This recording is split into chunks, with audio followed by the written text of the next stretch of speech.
Public hearing to order. Please stand for the Pledge of Allegiance in a moment of silence. Recording in progress. I pledge allegiance to the flag of the United States of America and to the republic for which it stands, one nation, under God, indivisible, with liberty and justice for all.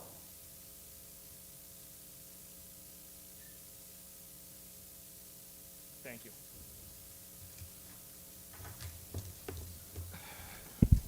All right, roll call, please, Ms. Lawrence. Mr. Haas. Ms. Krishnowski. Here.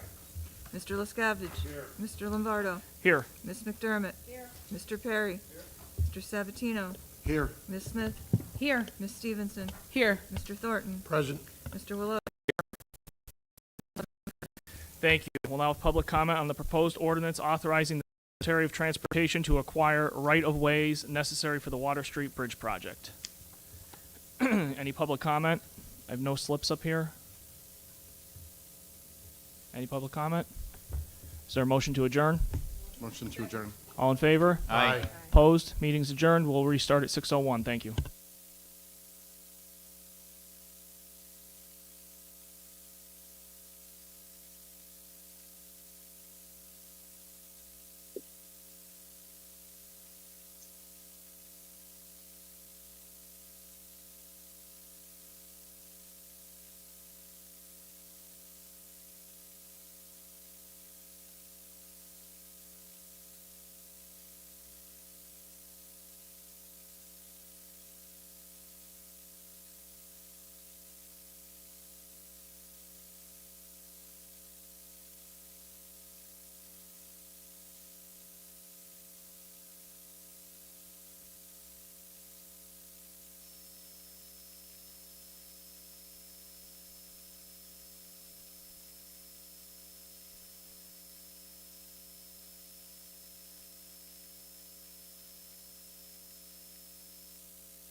All right, everybody, it's 6:01 p.m. I'd like to call the voting session to order. We've already had the Pledge of Allegiance and a moment of silence.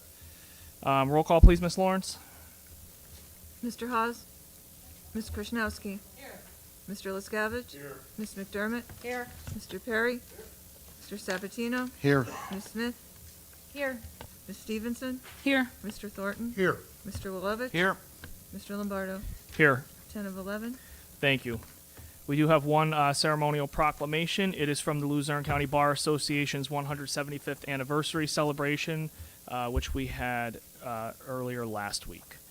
Whereas Luzerne County Bar Association was established in 1850, making it the fourth oldest bar association in the United States, and whereas the Luzerne County Bar Association has played a vital role in promoting justice, upholding the rule of law, and fostering the professional development of its members for 175 years, and whereas the association has served as a beacon of legal excellence, providing invaluable support to the legal community, engaging in public service initiatives, and contributing to the overall well-being of Luzerne County. And whereas throughout its rich history, Luzerne County Bar Association has been dedicated to encouraging high ethical standards, enhancing the administration of justice, and advocating for the rights of all citizens. And whereas the members of Luzerne County Bar Association have demonstrated unwavering commitment to their profession and community, embodying the values of integrity, compassion, and service. And whereas it is fitting to celebrate this significant milestone and recognize the contributions of the Luzerne County Bar Association to the legal profession and the community at large. Now, therefore, we, the Luzerne County Council, do hereby proclaim June 18th as Luzerne County Bar Association Day in honor of the 175th anniversary of the Luzerne County Bar Association, and commend the association for its dedication and service, and encourage all citizens to recognize the importance of the rule of law and the vital role of our legal professionals. Thank you. Okay, are there any additions or deletions from the voting session agenda? Is there a motion to adopt the agenda? So moved. Second. All in favor? Aye. Opposed? The agenda is adopted. We'll now have public comment on voting session agenda items. I do have two slips up here. First, I have Mr. Quinn. Only comment is, I'm here representing Beaverbrook on number 10, the upper extension, if there's any questions. All right. Yep. Here representing Beaverbrook, only if there's any questions regarding the ARPA extension, no other public comment. Thank you very much. Mr. Griffith?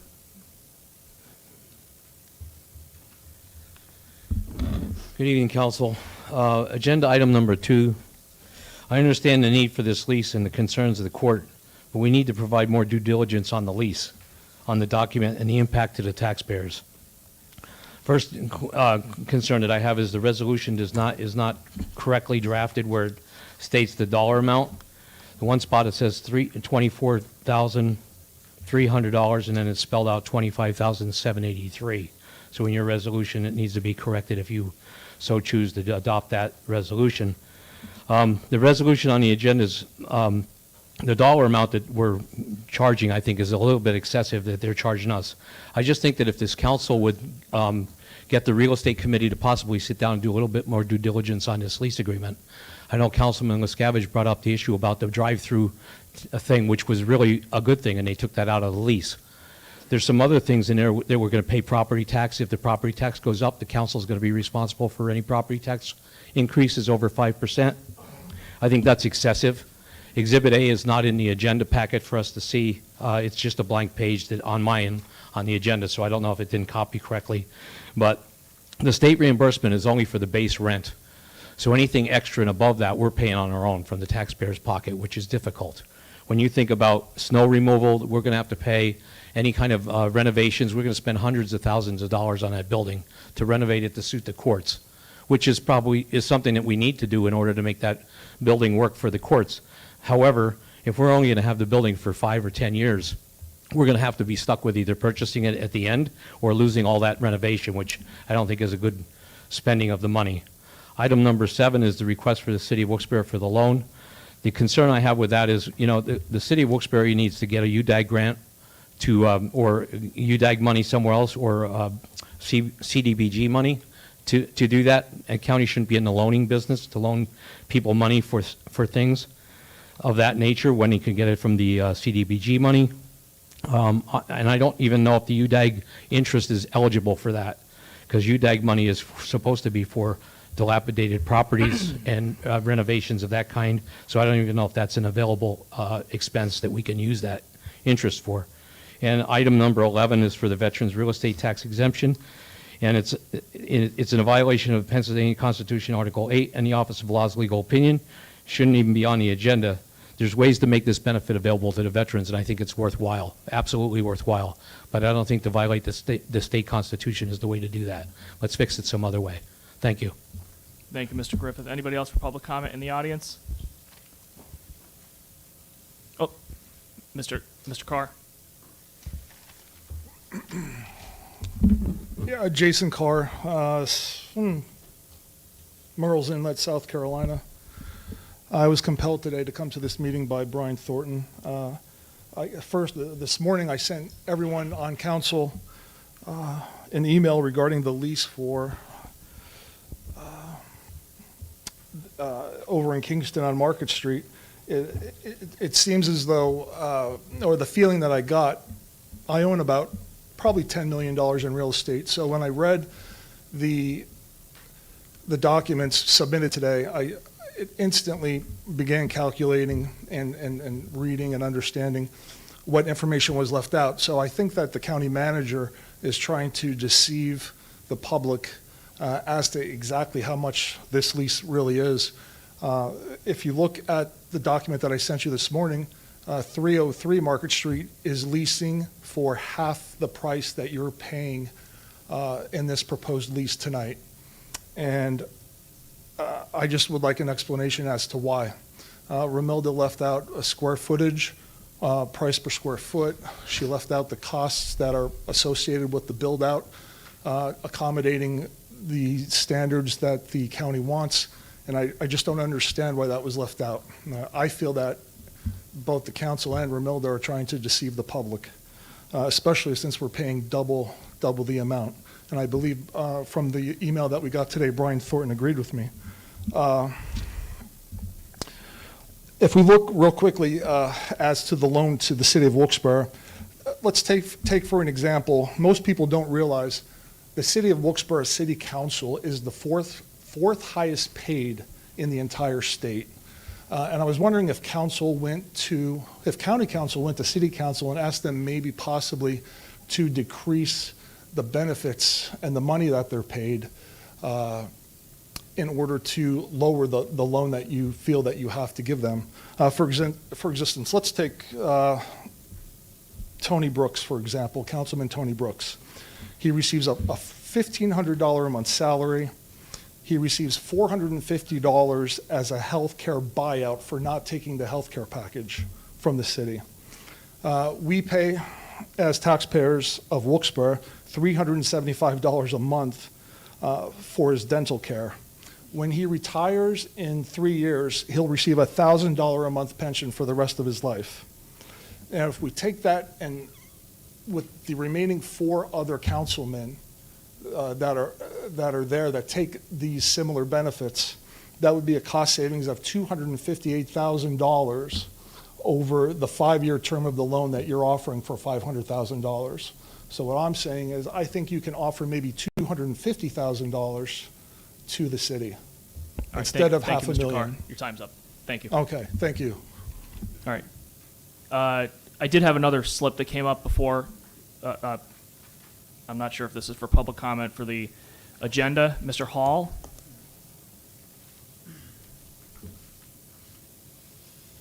Good evening, everyone. Once again, I'm here. I don't know why I am here because, it's sad. We shouldn't even be here for vets. Vets should be first. When I joined the military back in the 70s, I joined because I love this country. When I got hurt, busted up, rod in my back, almost lost my leg, I didn't sign up for all of that, but it happened. Just like now, we just bombed another country. What's going to happen if we go to war again? Are these vets going to go through the same thing we're going through now? I lost my son in Iraq. What much more do I have to do? I moved to this town 8 months ago. I lived in Georgia. I lived in Jersey. I was tax exempt. Here, I guess you got to be almost dead to get tax exempt. I don't know. It's sad. It's really sad. If it wasn't for us, y'all wouldn't even be sitting here. Y'all wouldn't be sitting here. We fought for this country, man. We signed that paper for our life, you know? And when you sign up that paper, that means you willing to give up your life, like my son gave up his life. It should be an open and shut case, man. It don't make no sense. It don't. For years after I got hurt, I had to fight for my benefits and my rights. I finally got my 100%. Then I get here, it's like it's monopoly money, you know? And you guys, I know you got a budget, you got to save money, but not for the vets, man. Don't do it to the vets. Like I said, you see how we bombing other countries? What's going to happen when Russia and North Korea get together? My kid's going to have to go to war. It's going to be another draft. What's going to happen then? Come on, man. We supposed to be together. White, blacks, man, I don't care what it is. If you're an American, you're an American. Fight for this country, and that's what I signed up for. I got hurt. I'm here. I shouldn't have to go through that. I should be tax exempt. I did my time. My son did his. He lost his life. Come on, guys. We should be open and shut case. Thank you, Mr. Hall. Anybody else for public comment? Go ahead, Mr. Fitzgerald. My name's TJ Fitzgerald, Newport Township 2. The one on the agenda is the $500,000 to the city. I don't think we owe the city anything. When we asked them during election time that if they could pull the meters and give us a break, they basically told us to pound sand. They don't help us. And then the other thing is that last meeting that I had in Newport Township, Mr. Thornton and Mr. Lombardo came, and Mr. Thornton did explain to us about he saved how many millions of dollars by changing from one bank to another, and we thank him for that. However, if we're getting no interest off this, what is the cost of that? The cost is, I actually called WILK just earlier just before, and Rob O'Donnell figured it out. He goes, even at an interest bearing at 6%, that's $30,000 a year out of 100 years. That's a person's salary. So I say, do not give the money to the city. Let them do it themselves. They're big boys, and save the money for this gentleman. Give it to him. Give it to people like him, people that work. You know what? That's all I have to say. Thank you. Thank you. Mr. Troy?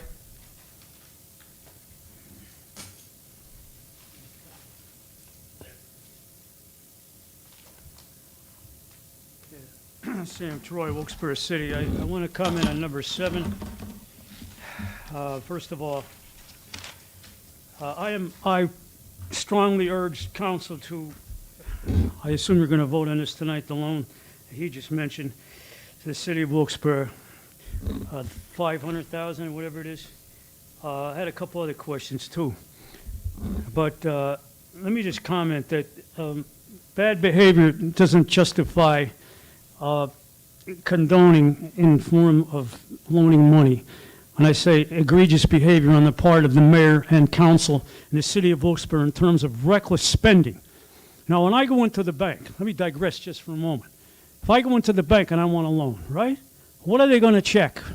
I mean, if they don't know me from Adam. Even if they know me from Adam. Oh, you're a nice guy, Mr. Troy, but before we give you the, $5,000 or $10,000 loan, we got to know a little bit more about you. What do they check? Credit report, right? Credit standing, and how much money I have coming in due to employment or whatever.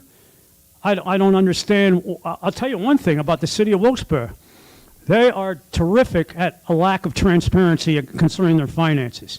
Before you guys grant this loan, I urge you to assess, try to get more information the word is look close, scrutinize the city's finances. For one thing, what is their credit standing? Nobody seems to know. I ask officials there, including the mayor, I get no response. If the credit standing has fallen, which I think is a certain possibility, why would you go ahead and give these kind of terms to the city, let alone this much money? For something that they have a $50 a household sewer fee that they're collecting. Plus they get money from the rainwater fee. Some of that rainwater fee is diverted towards all the participating municipalities. I think everybody here knows that, and that's a shame.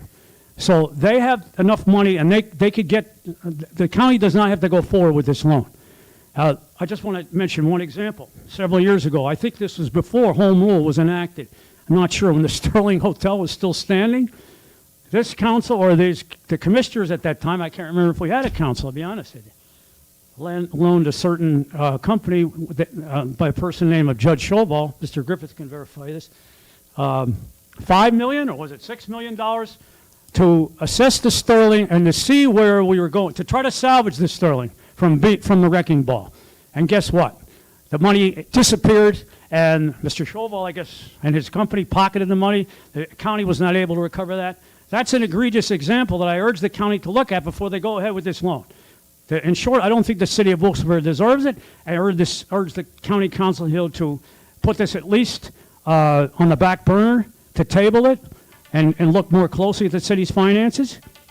Do I have All right. more time or Thank not? you, Mr. Troy. No, your 3 minutes is up. Thank you. You can That's speak it? again at the end of the meeting if you'd like. The amount of time should be expanded. All right, thank you. After all, we pay the expenses around here. Thank you, Mr. Troy. Anybody else for public comment in the audience?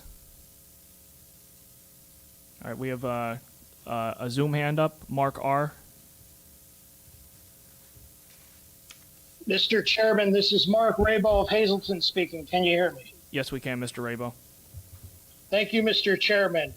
With regards to the loan to the city of Wilkes-Barre for the sewer lines through the interest on the UDAG money that I found for the county, I am in strong disagreement with loaning the money for 3 reasons.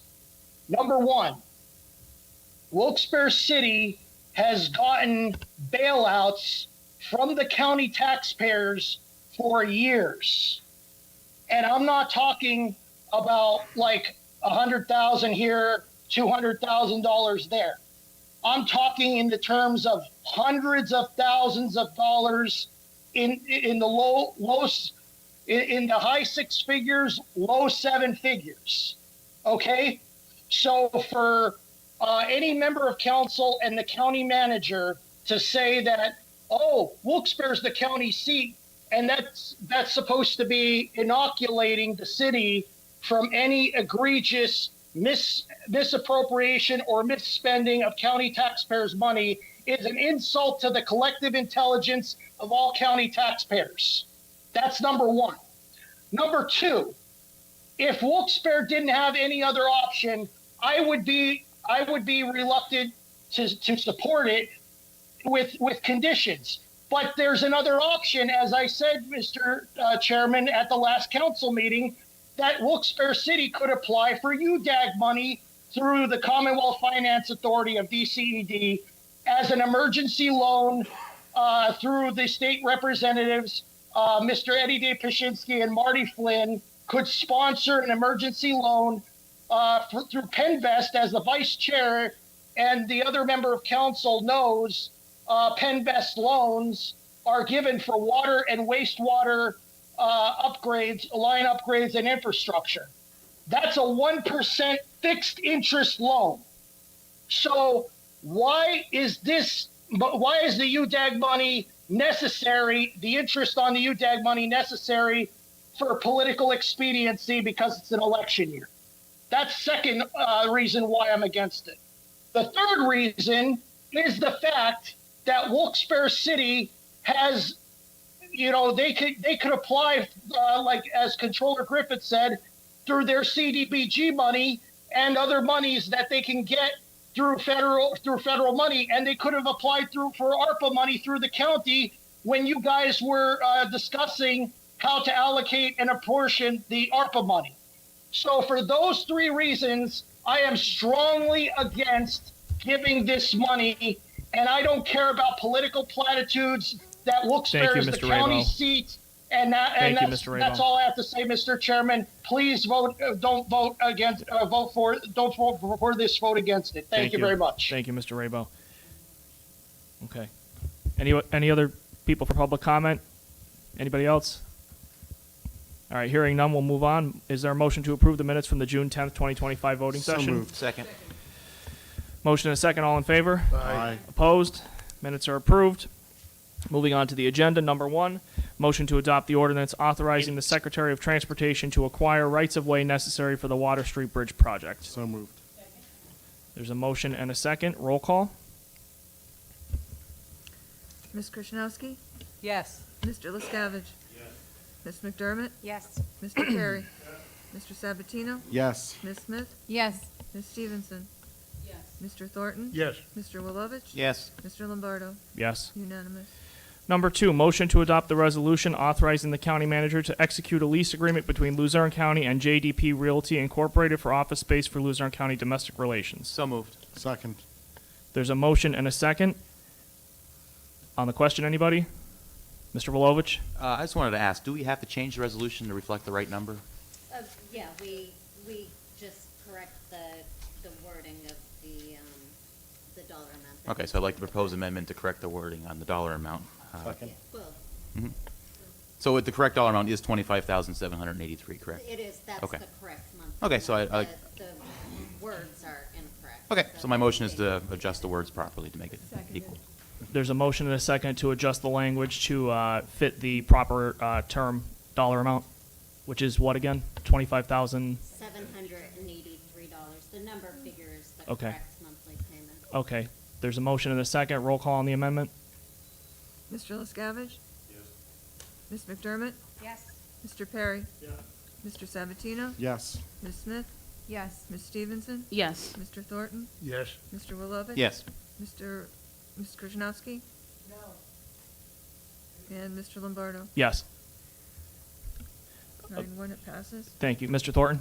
Yeah, on the original motion with the lease itself, I stand steadfastly against this. The lease price is way, way too expensive. It doesn't reflect market values in the area.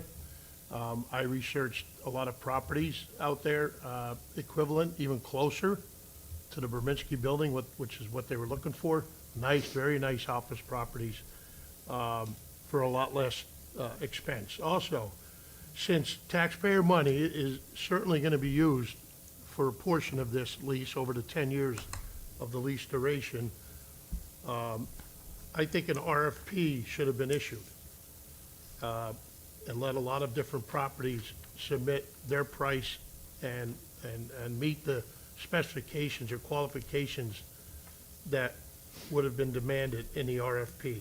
I don't think that was done, at least nobody has spoken about that in the past month or so that we've been discussing this. So I rise in stiff opposition to this motion. Thank you. Any other public comment? Or not public comment, I apologize. Any other comments from council members? Mr. Hindmarsh, I see you're on the Zoom call. Would you care to? Yes, Chair. Yeah, would you care to speak on any of the concerns that were raised either in public comment or by council members? Particularly, one of my concerns that I've been having over the last few days is that vast difference in what the price per square footage is for the building and other buildings in the area. Okay. Well, based on our examination of the other properties that we indicated to council were reviewed, none of them met the specifications and the needs. Some of the comments that were raised earlier during our work session, such as the initial term going from 15 years, based on our discussions at the previous council work session, we were able to get that term down to 10.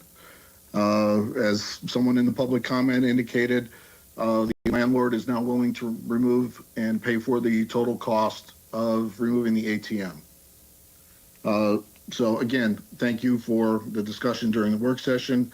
It helped us to better negotiate this lease. I'd also like to thank members of council who took the opportunity to come and take a look at the current situation in our family court building and the Berminski building, as well as the main courthouse, to better understand the needs and what we were trying to accomplish. I also like to thank them for taking the opportunity to review the property with myself, as well as Attorney Lisa Parati, our Director of Domestic Relations, who's in the audience this evening. My apologies, I'm away with my grandkids, that I wasn't able to be there in person. I think it's difficult to make a decision based on some of the comments, and Mr. Thornton making a comment when he has not been or observed any of the operations currently undergoing in family court in the Brominski building, to make a statement that he's looked at other properties that would fit, not knowing what our needs truly are. There was another comment in the comment section that we were going to be paying additional funds for the build-out. The cost of the build-out is reflective in the lease itself. There are no additional costs for build-out.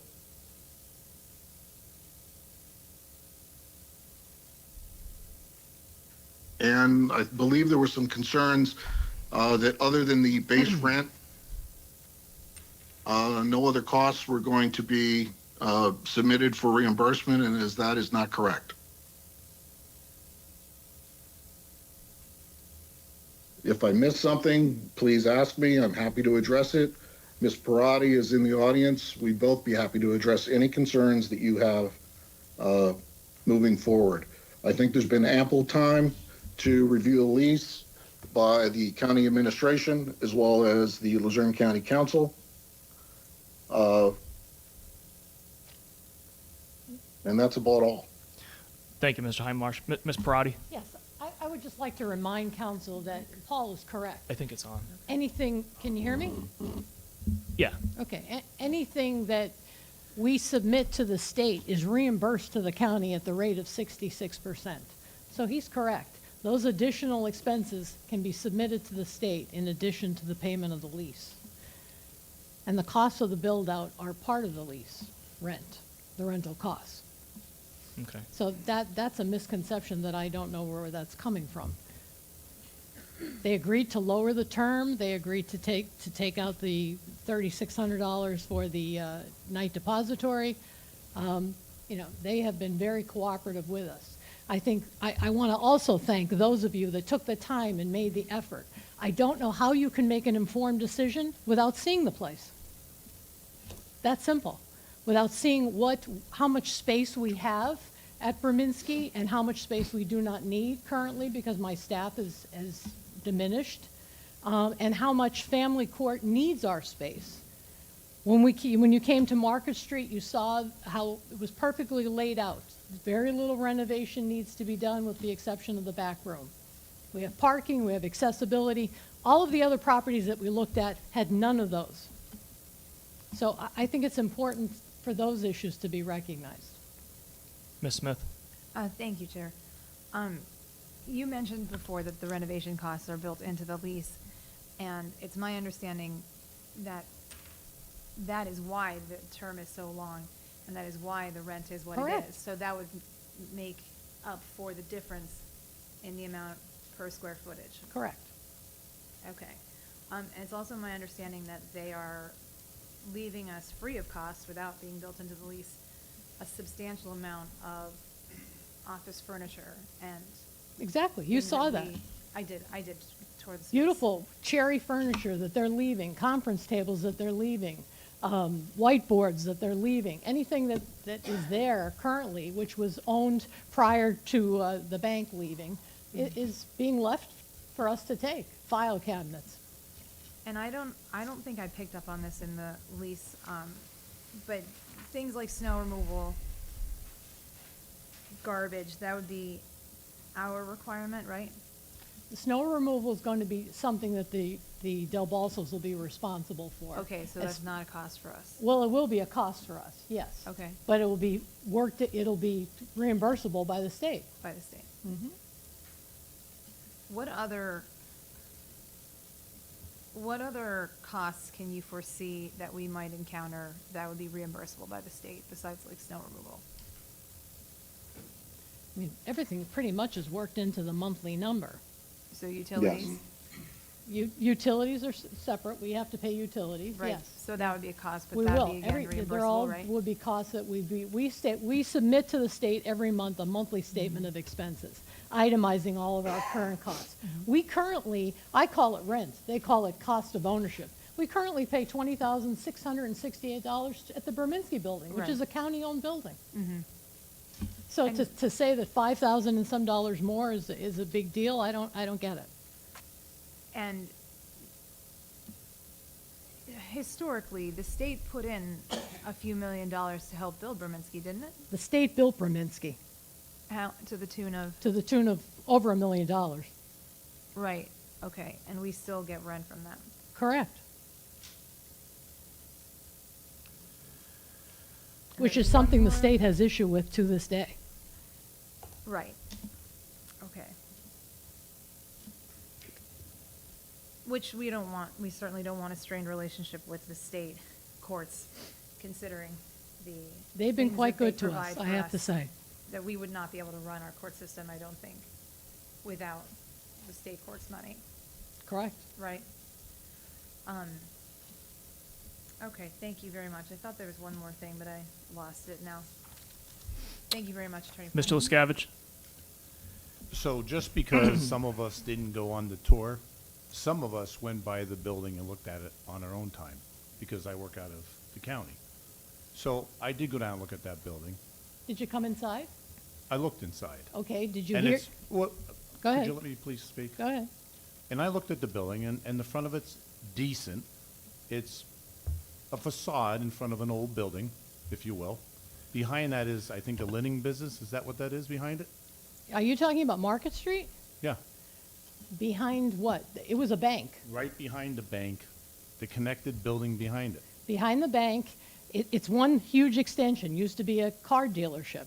Behind the bank, where we would be located, is an school for autistic children. And is there also a linen business behind there? I- Because I- the day I not- was there, the night I was there, a tractor trailer and a straight job truck pulled in there into Okay. that parking lot, and went out back. So my point is, we're talking about the safety of the kids and all of this, and if that other business is behind there, which I'm sure they're open during the day, what about a kid running out in front of a tractor trailer? And I personally don't buy the fact that kids coming into a court are offended by seeing people in handcuffs. I find that statement offensive, because I'm going to tell you why. There's a lot of issues in this country, and there's a lot of disappointment.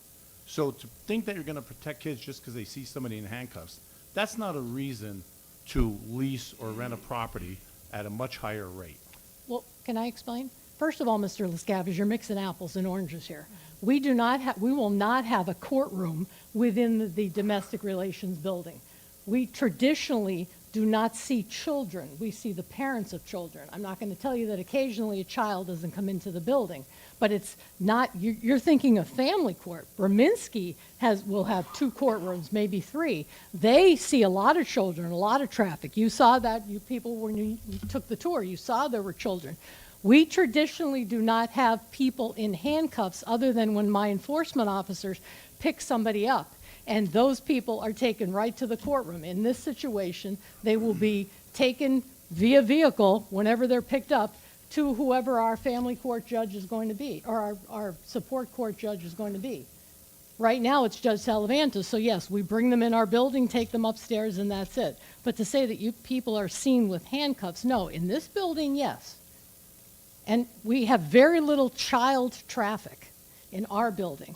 So we're going to be separated from family court. Family court is where you have an issue, where you need the space, where we need to get out and they need to have our space so that they can be able to more amenably deal with children, have a playroom, which is what part of the plan is, have an area where children can be separated from people, have a separate PFA area so they don't have to experience what they're currently experiencing right now. I mean, it's literally, for lack of a better word, a shit show up on the 3rd floor. So the other thing, too, is we are going to lose the income that we get paid. So it's kind of like a double whammy. I know you said 66%. Correct. But I do understand that every time the state gives a raise, which is yearly, right? I'm not employed by the state. I understand that. I'm talking about the court system. Every time the court system gets a raise, let's call it 5% over 3 years. You're talking a We get a salary flat- raise? Yes. I've never received a 5% raise. I'm just giving examples, okay? But here's the problem I have. We've been told. Well, I with all think- due respect, if you're going to give examples, they should be realistic examples, Mr. Lescavage. I don't have that number off the I top take of my head. offense to the fact But do that we- you think could I speak? kids Could I- should could be I please subject speak? to criminals. I have the floor. Do we always get 100% of the reimbursement we're due from the state? Because it's my understanding that the salaries go up, other items go up, but yet we're froze at whatever it is, 8%, 9% reimbursement. And I think we're supposed to get like 18, which we've never seen. I'm going to be honest with you, I don't know what you're talking about. What are you Well, talking about? Neither do I. 18% reimbursement. We get reimbursed for everything we spend, 66%. That has not changed in several years. We give the county, our domestic relations gives right now the state, or gives the county $60,000 every month from our incentive account. We have two accounts, monies that we receive as incentives and monies that we receive as reimbursement. They're kept separately in the general fund, okay? $60,000 every month comes back to the county from our incentive fund. In addition, we pay $20,000, $668 a month in rent for Berminski, $61.38 for our Hazelton lease. That gets all paid back to the county. So I think, I think without that, as Ms. Smith said, without the state's funding, it's going to be tough.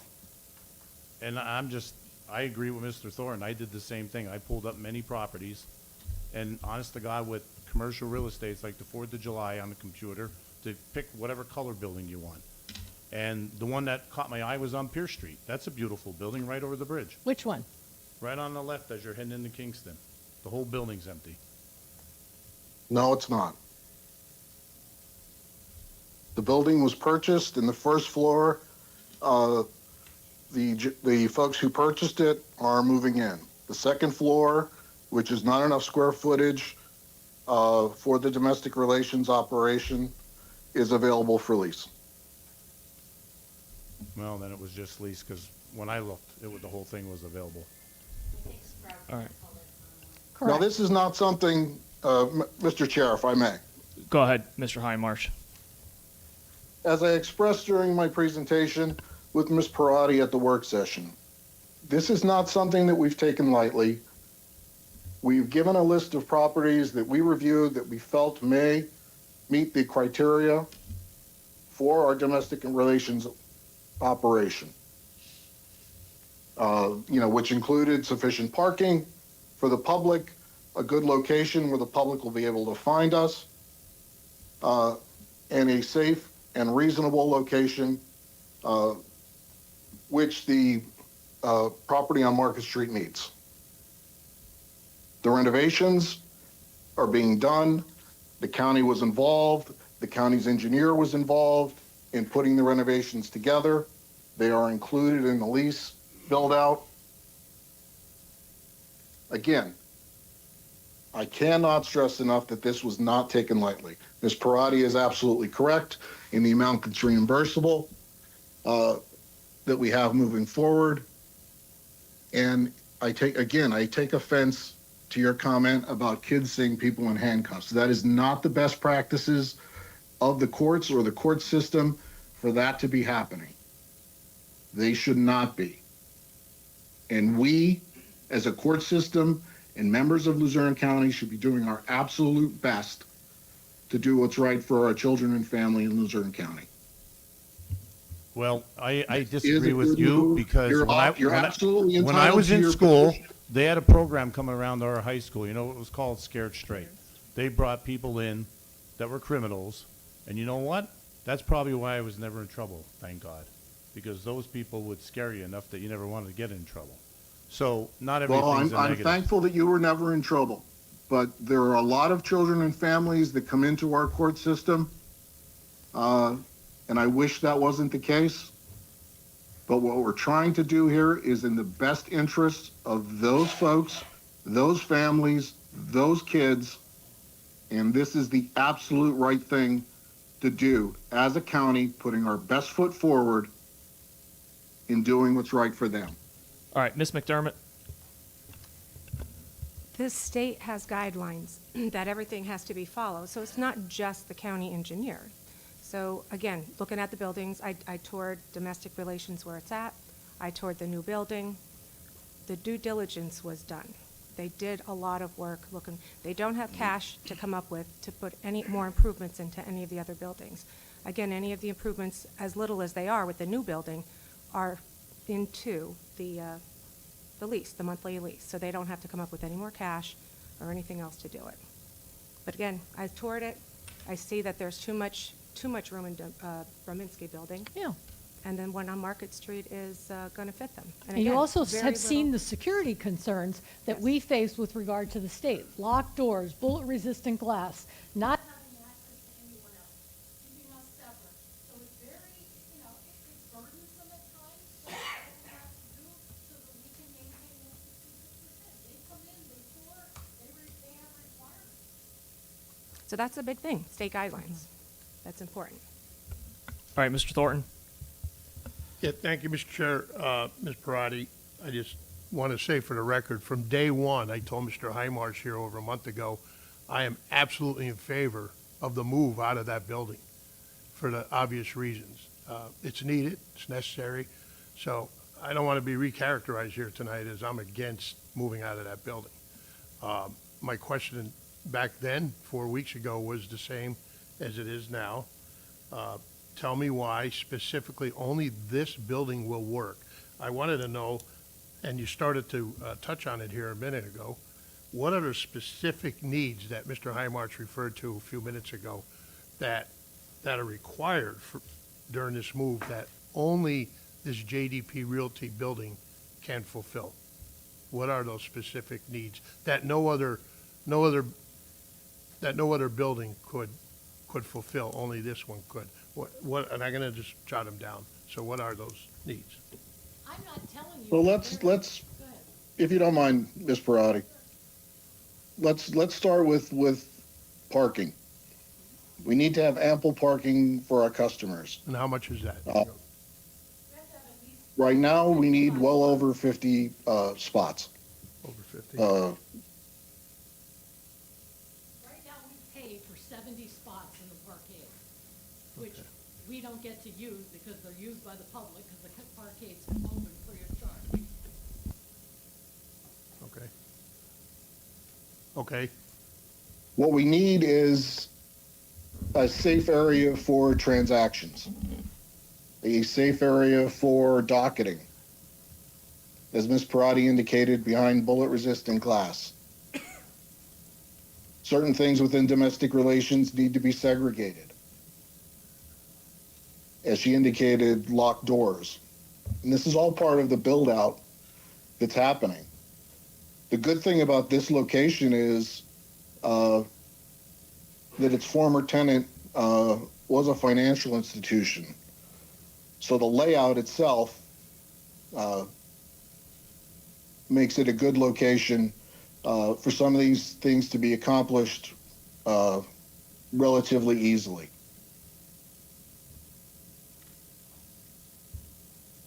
Okay, and my second question, because taxpayer dollars are actually going to be used over the 10-year period to Luzerne County taxpayer dollars, normally we issue an RFP because we are using taxpayer money, local taxpayer money. I'm wondering why no RFP was issued in this case by your department, your agency, and outlining these specific things that Mr. Highmarsh just elaborated on. Why was there no RFP issued? An RFP for what? We need a building. Here's what we need it for. Here's the parking spots we need. We need segregated areas. You put it out to the public.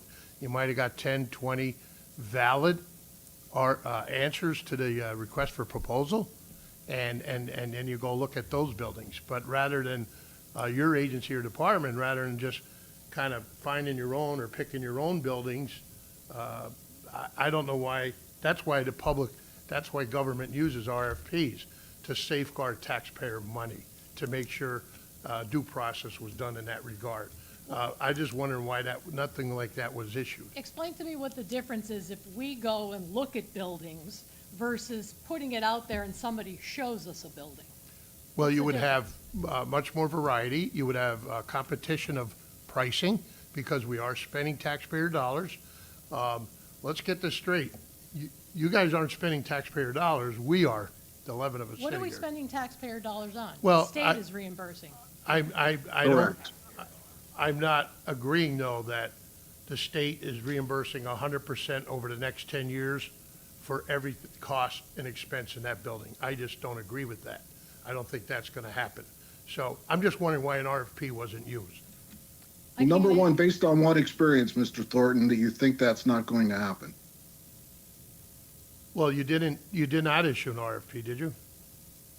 No, we didn't. But I'd also like to say the members of the administration gave us some properties to examine, which we did, which are included on that list. Okay, well, that's the answer, and thank you. Well, no, I mean, what I'm saying is members of the administration were included on some of the visits that we had to some of these properties. Okay, thank you. And at no point in time was that even discussed or brought up. All right, Mr. Sabatino. Ms. Parati, has the state inspected the site that you want to lease? They have not. No, they won't. We've had several teams meetings, but they will not discuss ordering anything or even, coming in to have their IT people look at it until we have a signed lease. And, I can understand that. They've given us pretty much carte blanche to say, yes, send us a copy of the lease if and when it's signed. And then we will start ordering, we will send in our IT. So they're on it. County IT has been terrific. They've come over, they've seen it. They were very impressed by the fact that Market Street was a prior bank and has pretty much high-tech equipment. The motherboard, as they call it. I mean, I'm not an IT person, but they felt that the IT room was pretty adequate and was much better than they thought it was going to be. So the state was happy to hear that. Any other questions by council members? Go ahead, Mr. Liscavige. Is the food trailer going to stay in the parking lot there? It's my understanding, and I don't want to be quoted because I won't want to speak for the Del Balsos, but they lease or they rent space to the falafel guy on the corner. Whether or not he'll be staying is something you'd have to ask them. I mean, I personally don't have a problem with it. Cars in and out, taking up parking spaces. I visited the site. There's not that many. There's not that many people that visit him either. I've been there as well. Doesn't get a lot of traffic, and he's way over in the corner, separate from we have plenty of parking. Do you think that gives a professional look? It's, I can't speak to that. It's There's okay, a right? restaurant Yeah. across the street. I'm not talking about across the street. I'm talking about what we're renting. Well, it's not in the parking lot per se. And to clear before, it was brought up again about 100% reimbursement. It's not 100, it's 66. It's 66%. Correct. It was missaid before, misspoke, 100. And going back to my last statement, what I meant was with the judges and the support in the courts, we were supposed to get 20% reimbursement from the state, we get 5. That's where I was going with that. So we don't always believe the state in that regard is where I'm going with this. I can honestly say in the time that I've spent at domestic relations, both as the master, and the hearing officer, and as the director, the state has never reneged on any. Reimbursement has remained the same. They have been extremely consistent and extremely cooperative with us. Pretty much Ms. given us Parati, carte blanche. if I may say, you reached out to the state because initially there were some concerns about funding cuts. Correct. Can you speak to that briefly? With the onset of the new presidential administration, we all received a letter that there were going to be obviously concerns with regard to funding cuts. We were assured that the state, that the child support program was going to proceed as usual. and that we would be kept abreast of any changes. To date, nothing has occurred. The only changes that we have seen are within the DHS program, which affects us remotely, doesn't affect any of our funding. It affects people coming into us. So I have to go with that. I can't give you any more of a concrete answer. To date, nothing has been intimated that this is going to happen, that we're going to lose funding. We haven't lost funding.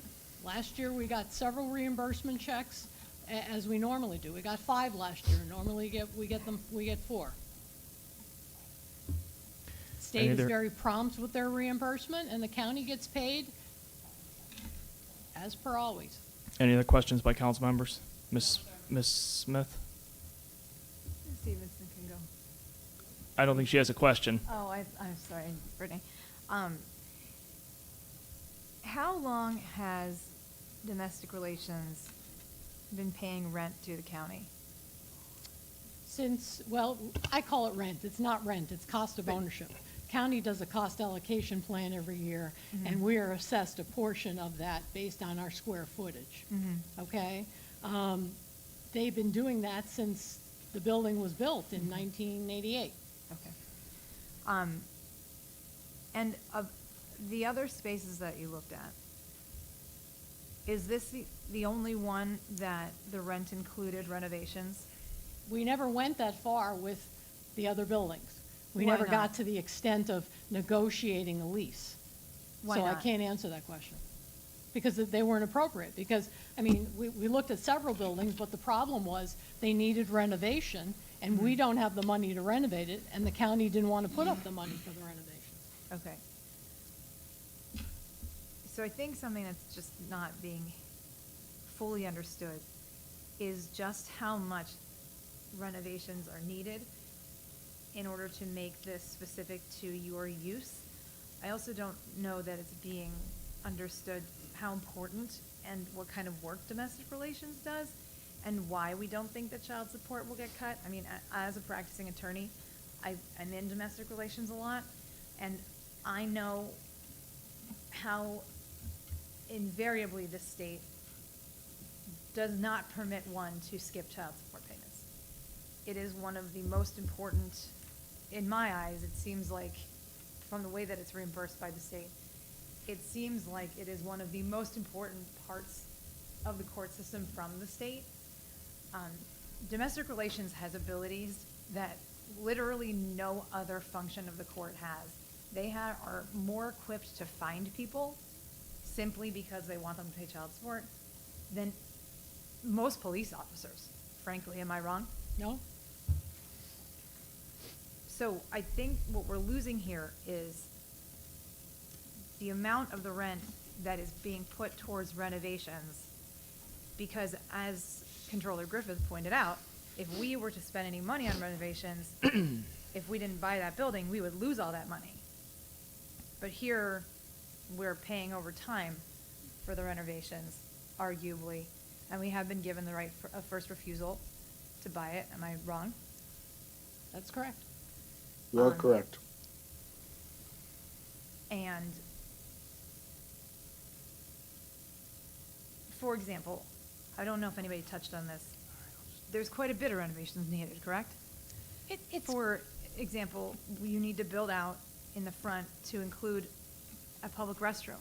So there needs to be not only walls built, but also sewage lines installed. I can say that that building requires the least amount of renovations Okay. as compared to some of the other buildings we looked at. Okay. And none of those offered to include rent or include renovations, to your knowledge? You may not have gotten that far. No, the renovations would have had to come from a lump sum of some kind, which the state is not willing to allow to be used. We can't use monies for capital improvements. Okay. And I've seen, as a practicing attorney, I've personally seen how difficult it is on the 3rd floor of the Rominsky building. I've personally seen how desperately the court system needs domestic relations to be moved. This is getting to be an exigent circumstance. We need more space, and domestic relations doesn't need the space that they have but the court system desperately needs it. All I right. think this is the best we can do. Any other questions from council members? I promise this is Okay, it. and then I'm gonna ask maybe somebody to call the Let's make no mistake question. that over 10 years, we'll have pumped $3 million into that building. Most banks that sat vacant are lucky to fetch 500 to 600,000 that sit empty. So it's not, let's not pretend like they're doing us a big favor here with the build out, because we're paying for that build out. We're gonna spend $3 million in 10 years. In addition, we're gonna have other costs with snow removal, upkeep, the taxes if they escalate, which we all know that's gonna happen. So that's my point I wanna make. And my response to that, Mr. Liscavige, is that the county's gonna pay a lot more money if somebody gets hurt at Berminski, and that's likely to happen. Thank you, Ms. Parati. All right. Ms. Lawrence, is everybody okay with their first and their second with the amendment? Okay, just wanted to make sure. Roll call, Ms. Lawrence. Ms. McDermott? Yes. Mr. Perry? Well, I was against this, but after listening to everything, I'm kind of saying yes.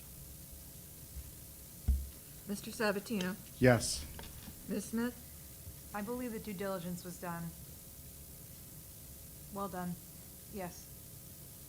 Ms. Stevenson? Yes. Mr. Thornton? No. Mr. Wilovich? Yes. Ms. Krishnowski? No. Mr. Liscavige? Absolutely not. Mr. Lombardo? I have to abstain because I have a relationship with one of the other buildings being considered. Okay, it's 6-3 with one abstention. It passes. Thank you very much. Thank you. Number 3, motion to adopt the Thank resolution you. authorizing the county manager to execute a lease agreement between Luzerne County and the Borough of 40 Fort. So moved. Second. Motion and a second. Roll call. Mr. Perry? Yes. Mr. Sabatino? Yes. Ms. Smith? Yes. Ms. Stevenson? Yes. Mr. Thornton? Yes. Mr. Wilovich? Yes. Ms. Krishnowski? Yes. Mr. Liscavige? Yes. Ms. McDermott? Yes. Mr. Lombardo? Yes. Unanimous. Number 4, motion to adopt the resolution authorizing the county manager to execute a lease agreement between Luzerne County and the 40 Fort Soccer Club. So moved. Second? Motion and a second. Roll call. Mr. Sabatino? Yes. Ms. Smith? Yes. Ms. Stevenson? Yes. Mr. Thornton? Yes. Mr. Wilovich? Yes. Ms. Krishnowski? Yes. Mr. Liscavige? Yes. Ms. McDermott? Yes. Mr. Perry? Yes. Mr. Lombardo? Yes. Unanimous. Number 5, motion to adopt the resolution authorizing the county manager to execute an amended lease agreement between Luzerne County and the Borough of 40 Fort. So moved. Second. Motion and a second. Roll call. Ms. Smith? Yes. Ms. Stevenson? Yes. Mr. Thornton? Yes. Mr. Wilovich? Yes. Ms. Krishnowski? Yes. Mr. Liscavige? Yes. Ms. McDermott? Yes. Mr. Perry? Yes. Mr. Sabatino? Yes. Mr. Lombardo? Yes. Unanimous. Introduction of the ordinance for a 2025 fiscal year budget for Luzerne County. Is that a motion? You're introducing? Okay, all right. Thank you. Number 7, motion to adopt the resolution approving a loan from interest on the UDAG fund to the city of Wilkes-Barre for a sewer repair project. So moved. Second. Motion and a second on the question. Mr. Thornton? Thank you, Mr. Chair. I just want to say, as one who went through borrowing money from Penvest myself, as was suggested by someone on the Zoom tonight, we had to borrow $10 million going back almost 20 years ago in West Pittston Borough. And that process takes months. It doesn't happen overnight. We had an emergency situation with raw sewage going into many people's basements, backing up from the street, combined sewers with raw sewage, and we had to borrow money from Penvest, and even with that situation, and there were many houses receiving the sewage, it took months. So I don't think that's a viable option here for the city of Wilkes-Barre. Thank you. Any other comments by council members? All right. Motion and a second. Roll call. Ms. Stevenson? Can we open it back up? I apologize. Motion to reopen. We already had the motion to have the roll So call. motion to reopen to question. Okay, let's, I don't think council wants to do that. If you want, go ahead, make the motion. Motion to reopen. Is there a second? Discussion. Second. Okay, motion and a second. Roll call to reopen the discussion. Ms. Stevenson? Yes. Mr. Thornton? No. Mr. Wilovich? No. Ms. Krishnowski? No. Mr. Liscavige? Ms. McDermott? Yes. Mr. Perry? Mr. Sabatino? Yes. Ms. Smith? Yes. Mr. Lombardo? No. Okay, we're reopened. Go ahead, No, Ms. it's Smith. 5-5. It doesn't pass. Oh. Oh, it was 5-5? Okay. I thought it was 6-5 or 6-4. Okay, well, it's not reopened then. Okay, there's a motion and a second. Roll call, please. Mr. Thornton? Motion number 7, yes. Mr. Wilovich? Yes. Ms. Krishnowski? Yes. Mr. Liscavige? Yes. Ms. McDermott? Yes. Mr. Perry? Mr. Sabatino? Yes. Ms. Smith? Yes. Ms. Stevenson? Yes. Mr. Lombardo? Yes. Unanimous. Okay. Number 9, motion to adopt the resolution authorizing the county manager to execute a lease agreement between Luzerne County and the Luzerne County Flood Protection Authority. Mistake. I lied. Number 8, motion to adopt the resolution depositing $299,767 into the reserve fund. So moved. Motion and a second. Roll call. Mr. Wilovich? Yes. Ms. Krishnowski? Yes. Mr. Liscavige? Yes. Ms. McDermott? Yes. Mr. Perry? Mr. Sabatino? Yes. Ms. Smith? Yes, and Ms. well Ste- done. Ms. Stevenson? Yes. Mr. Thornton? Yes. Mr. Lombardo? Yes. Unanimous. Now number 9, motion to adopt the resolution authorizing the county manager to execute a lease agreement between Luzerne County and the Luzerne County Flood Protection Authority. Second. Motion and a second. Roll call. Ms. Krishnowski? Yes. Mr. Liscavige? Yes. Ms. McDermott? Yes. Mr. Perry? Mr. Sabatino? Yes. Ms. Smith? Yes. Ms. Stevenson? Yes. Mr. Thornton? Yes. Mr. Wilovich? Yes. Mr. Lombardo? Yes. Unanimous. Number 10, motion to adopt the resolution approving a modification to an American Rescue Plan Act funds awarded project for the Beaver Brook Association. Second. Motion and a second. Roll call. Mr. Liscavige? Yes. Ms. McDermott? Yes. Mr. Perry? Mr. Sabatino? Yes. Ms. Smith? Yes. Ms. Stevenson? Yes. Mr. Thornton? Yes. Mr. Wilovich? Yes. Ms. Krishnowski? Yes. Mr. Lombardo? Yes. Unanimous. Number 11, motion to adopt the resolution enacting a veteran real estate tax exemption for non-wartime veterans and surviving spouses. So moved. Second. On the question. Okay, hold on a second. Who was the first? Who did you put? Okay. Patty? Ms. Krishnowski. Oh, Okay, go ahead. okay, does it matter? I mean, does it? Who did you put down? Patty. Okay, Ms. Krishnowski, that's who Sharon put down. I'll blame her. Who was the second? Second. Okay, Ms. Stevenson. All right, on the question, Ms. Smith? I just believe the be it resolved paragraph needs to be edited just slightly. If you look at paragraph 2, it says the current tax exemption program requires the veteran to have a 100% permanent service-connected disability. And in the whereas, it doesn't state that the disability has to be service-connected. So not modifying non-wartime, just that it still has to be service-connected, which is, I think, and Attorney Craig, please tell me if I'm wrong, but I believe that is a requirement as Yeah, that, discussed by the that's solicitor's office. That's the federal requirement. Yes, yes. So I do think our whereas has to be edited slightly to include that, so I would submit that we need to amend it to non-wartime active duty retired service members who are 100% disabled with that disability being service-related and their unmarried surviving spouses. Or if someone can come up with it Okay, less cumbersome. okay. Is there a second on that? Second. Is that okay, that wording? Would that be Yeah, acceptable? I could insert the service-connected disability in the. Okay. non-cumbersome. Yep. Yes, thank you. Yeah, 100% disabled with a service-connected disability. Yes. And Boom. that's just the federal. Yeah. Right. Otherwise, this would not be able to be passed. Okay. Motion and a second on the amendment. Roll call. Ms. McDermott? Emphatically, yes. Mr. Perry? Mr. Sabatino? Yes. Ms. Smith? Absolutely, yes. Ms. Stevenson? Yes. Mr. Thornton? Yes. Mr. Wilovich? Yes. Ms. Krishnowski? Yes. Mr. Liscavich? Mr. Lombardo? Yes. Unanimous. Okay, now we'll have a vote on the amended resolution. Everybody okay with their first and second still? Yes. Okay, motion and a second, roll call. Mr. Perry? Mr. Sabatino? Very much yes. Ms. Smith? Yes. Ms. Stevenson? Absolutely. Mr. Thornton? Sure, yes. Mr. Wilovich? My dad served in the Persian Gulf. I would like to thank all of our veterans. Yes. Ms. Krishnowski? Yes. Mr. Liscavich? Yes. Ms. McDermott? I got too excited the first time, but absolutely, yes. Mr. Lombardo?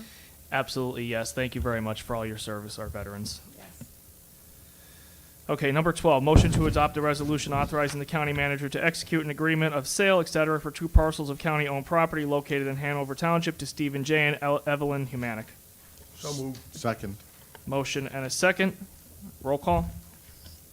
Mr. Sabatino? Yes. Ms. Smith? Yes. Ms. Stevenson? Yes. Mr. Thornton? Yes. Mr. Wilovich? Yes. Ms. Krishnowski? Yes. Mr. Liscavich? Yes. Ms. McDermott? Yes. Mr. Perry? Mr. Lombardo? Yes. Unanimous. Okay, number 13 is motions regarding the CCAP conference. So this is on the agenda because typically the chair recommends the 2 council members that'll go on, but I think there are more than 2 that want to be on there. So we'll just have nominations for whoever wants to be on there, just so it's like kind of clean cut here out in the You're open. gonna open nominations? I'll open nominations. Or vote to Is there a Move to motion? open up and There you open go. nominations. Second. All right, all in favor? Aye. Aye. All right, nominations are open. I'd like to nominate Harry Haas. All right, there's a nomination for Mr. Haas. Like to- Any other nominations? Like to Wait, nominate, we need a second. Oh, is there a second on Mr. Haas? Second. Okay. I'd like to nominate. Who wants to go? Mr. Sabatino. Mr. Sabatino. All right, Second. second for Mr. Sabatino. Any other nominations? Second. Second. All right. Wait, There's- who is this? I'd like to nominate Wait, Ms. wait, Smith. Wait, wait. Okay, Hold hold on. on. Ms. Krishnowski, Ms. Krishnowski nominated Ms. Stevenson. I second it. Who seconded? Mr. Thornton seconded it. And then Mr. Sabatino nominated Ms. Smith. Second. And Ms. Krishnowski seconded. Okay, is that it? I like to nominate Sharon Stone. I'd like to nominate Jimmy Sabatino. He was already nominated. Oh, I'm looking at this one? Mr. Wilovich, were you interested? You know? Okay. Anybody else? Is there a motion to close nominations? Motion to close? Second. All in favor? Aye. Opposed? Nominations are closed. All right, we have how many council members? 4? Okay. We don't need resolutions. Okay, should we just take a vote on the? You know, One motion for those. All right, we'll just have a motion for the 4 council members, the aforementioned, Mr. Sabatino, Ms. Smith, Ms. Stevenson, and Mr. Haas. So moved. Second. All right, roll call. Okay, Ms. Smith? Yes, please. Ms. Stevenson? Yes. Mr. Thornton? yes. Mr. Wilovich? Yes. Ms. Krishnowski? Yes. Mr. Liscavich? Yes. Ms. McDermott? Yes. Mr. Perry? Mr. Sabatino? Yes. Mr. Lombardo? Yes. Unanimous. All right, thank you. And then when you're bringing your expenses, we will need to probably do a budget transfer because we don't have enough in the line item right now. So when you guys come back, we'll need to more than likely do that, just for your information. Need to do a resolution. Yeah. Yep, that's right. That's correct. Okay, we'll now move on to public comment. Anybody public comment, non-agenda items? Anybody in the audience? Mr. Carr? Yeah, it's unbelievable what you guys just did. Mr. Hindmarsh, towards the end of his comments, he admitted that administration directed him to specific properties. Did anyone say to themselves, well, is it Mr. Vogue, Ms. Salvantis? Who directed him? Who told him to go to these specific properties and find a deal? Something seems very, very wrong, and no one's concerned about that. Brian, you're agreeing with me.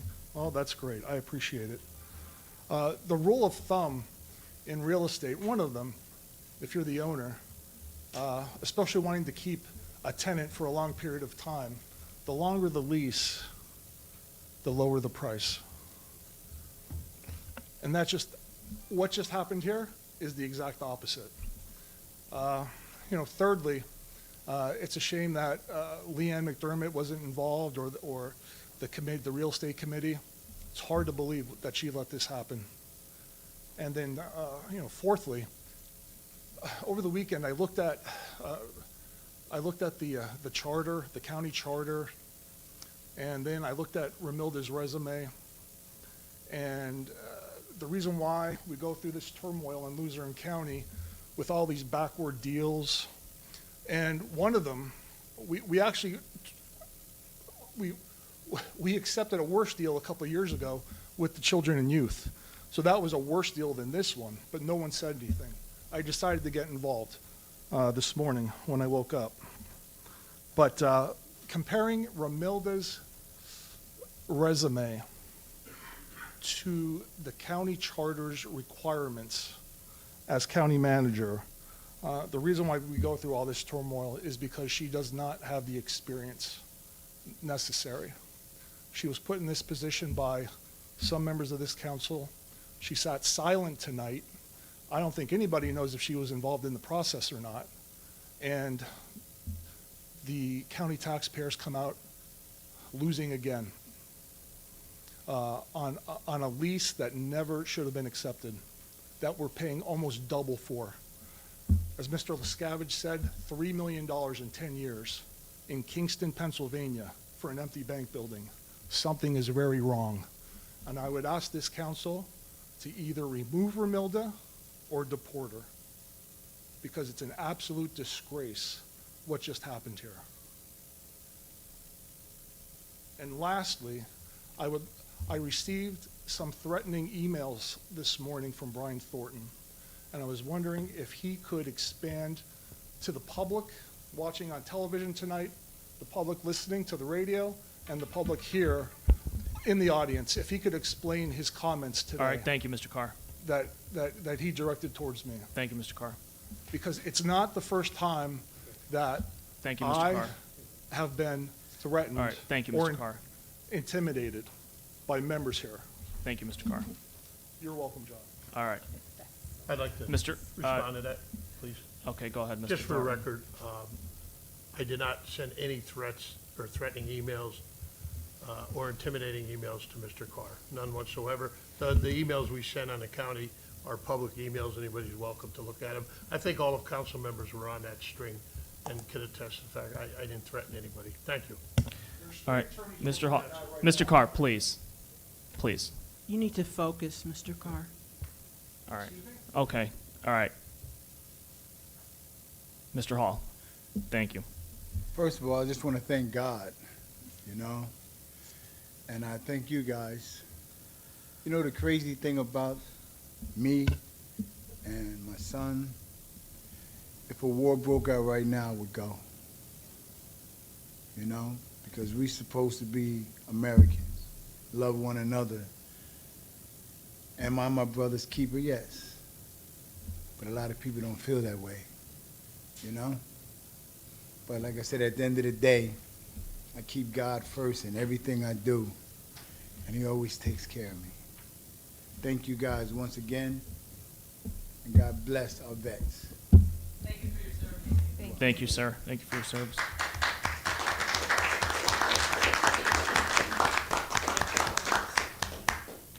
Okay, anybody else for public comment? Yes. I'd like to submit these letters. Your name and your municipality. Sorry. Ann Vinatieri. I live in Sugarloaf. Dear County Manager Ramilda Crocamo and Luzerne County Council, I am writing to you on behalf of concerned residents in Luzerne County who are facing an urgent and deeply troubling situation. So we're here again. A proposed utility project by PPL stands to permanently alter the character, safety, and livability of one of the most cherished regions in northeastern Pennsylvania. We are not opposed to necessary infrastructure. But the current plan prioritizes expediency over responsibility and puts our homes, families, and environments at serious risk. We're asking for your leadership in ensuring that smarter, community-conscious alternatives are considered. PPL is proposing a 12-mile-long 500 kV kilovolt transmission line from the Susquehanna Nuclear Power Plant to the Humboldt Industrial Area, known as the Sugarloaf Transmission Project. The line, along with the 200-foot wide service road, would cut directly through the most pristine and picturesque part of the Nescopec Sugarloaf Valley. PPL already operates a 230 kilovolt transmission line through the Sugarloaf Valley and is now working to obtain new rights of ways, in Black Creek Township. If this project moves forward, the region would ultimately contain 3 separate transmission lines, one to the east, one central, and one to the west, completely devastating the last untouched gem our area has to offer. To make matters worse, PPL is proposing to use right-of-way originally established in the early 1900s, 1909 to be exact, when the area was mostly open farmland with very few homes. That reality no longer exists. Today, the land targeted for this transmission line is densely populated with homes and families. A narrow century-old right-of-way through what was once a rural area, and still is in many areas, but it's very different now. It does not justify the construction of a massive 500 kilovolt transmission line, but that is exactly what PPL is attempting to do. PPL does not currently have a wide enough right-of-way to accommodate this project. They're now approaching individual landowners seeking to expand easements to 200 feet, placing them in some cases within just 90 feet of people's homes. These expansions would introduce towering 240-foot tall industrial utility poles into residential neighborhoods, looming over front yards, side yards, backyards. People's lives, health, property values, privacy, and our right to quiet enjoyment would be permanently jeopardized, just to name a few of the consequences. Not to mention the big red lights for the airplanes that they'd have to have, because it's over 200 feet every night. Residents could be forced to live with constant noise from humming high voltage lines, increased exposure to static electricity, visual blight of massive poles outside their windows. Outdoor spaces like pools, basketball courts, family play areas would be directly impacted, as well as toxic herbicides. I understand that's my time. Thank you, yeah. The rest is in front of you. I submit that to, and thank you very much. Thank you. Good. Go ahead. And then Mr. Griffith, I know you have a slip, sorry. Hello, John Zola, Sugarloaf. So what we passed out to you guys, what Annie just talked about, if you guys could kind of read that over, kind of gives you like an overview of what's going on in Sugarloaf. It's a really, really big problem. And, you know, if you could take a look at the picture that we gave out, you could see that pole, how gigantic it is. Well, that's small compared to what they want to put on our properties and through our valley. So you could just imagine any one of you looking out of your kitchen window and taking a look and seeing that in your yard, along with these enormous cables stringing from pole to pole, lights on the top, so when you're sitting outside at night, you get to see flashing lights, a 200-foot wide gravel road underneath these pole lines. So it'll be like living like on a runway at an airport. I don't think anyone would want that. So we've talked with PPL on numerous occasions and tried to reason with them, and it's been fruitless. So we need some help. And we need some very firm help. So here's what I'm going to ask you guys. By the way, we have 1,700 petitions signed already with people who oppose this line, and it's growing every day. Okay, our following on our Facebook is over 2,000. We're about 2,300. This thing is growing, and we're going to continue to grow. So, on behalf of the Alliance to Stop the Line, who I'm the founder of, I'm requesting that County Council immediately suspend all LERTAs provided in the last 2 years for any project south of the Susquehanna Power Plant. Are we all okay? The second thing is, we are also requesting County Council put an immediate freeze on all new LERTAs for any project south of the Susquehanna Power Plant, until which time PPL permanently abandons the current route and adopts one of the proposed alternate routes. And you'll see on that paper that we gave you, we gave them 3 options that they could take, and they could get their electricity, their customers could get their electricity, and they don't destroy our valley and our properties and our lives and endanger our children. And while I still have a few seconds here, these 200-foot wide gravel roadways they put under these power lines have to be maintained. And how they maintain them was with toxic herbicides. And that's not like us going out with Roundup like this. This is a fire hose. Mr. Lombardo, you can relate to this.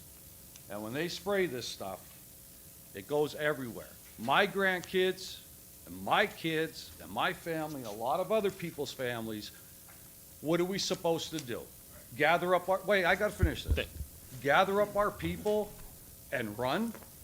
This is unthinkable. And we really, really need, I don't want this to go on deaf ears. We really, really need you people to go to bat for us, and we're going to the school board next, and we're going to Hazel Township after that. Thank you, Mr. So thank Zola. you for your time. Thank you. All right, Mr. Griffith?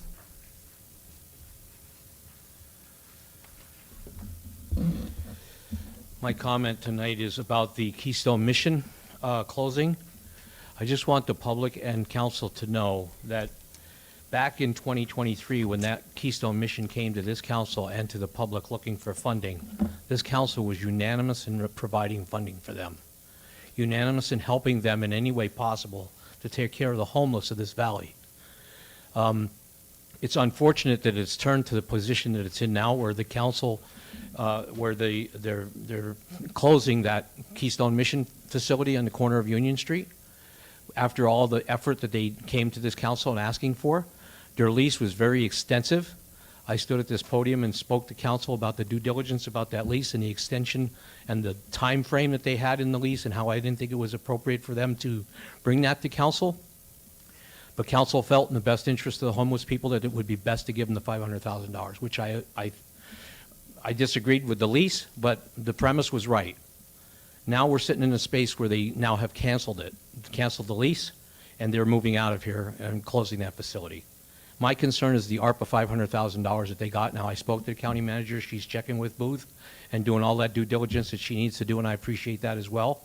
I would strongly urge this council to have Mr. Behrens come here and explain to this council why he's closing that facility after all the work that this council has done to make that a reality and to help the homeless people in this area, get them off the street, give them a leg up so they can move on in life, which that was the premise that woman came, the executive director came and told this council. And now we're in a position where those homeless people have no place to go and no ability to get any kind of training or leg up on society. And I think Justin Behrens, as the executive director who has made the decision to close that, has an obligation to come to this council and explain why that's happened and what happened to the $500,000 that they have received already and you have used in that property, and that property has been renovated to accommodate the homeless, and now they're not going to be there anymore. So I think that that's something that this council should follow up on that particular funding, and if we need to, maybe we need to go back after them to get our money back and reappropriate it. But he has some splaining to do, as Lucy used to get told, to this council, and to say to us why they decided in their board to close that facility after they came to us in good faith, asked for the money, we gave it to them in good faith. I think that's appropriate. So I would hope that that would happen sooner rather than later, because this is a pretty serious issue for $500,000.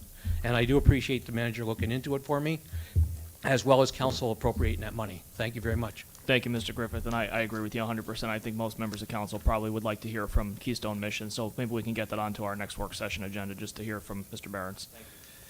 Anybody else for public comment? Go ahead, ma'am.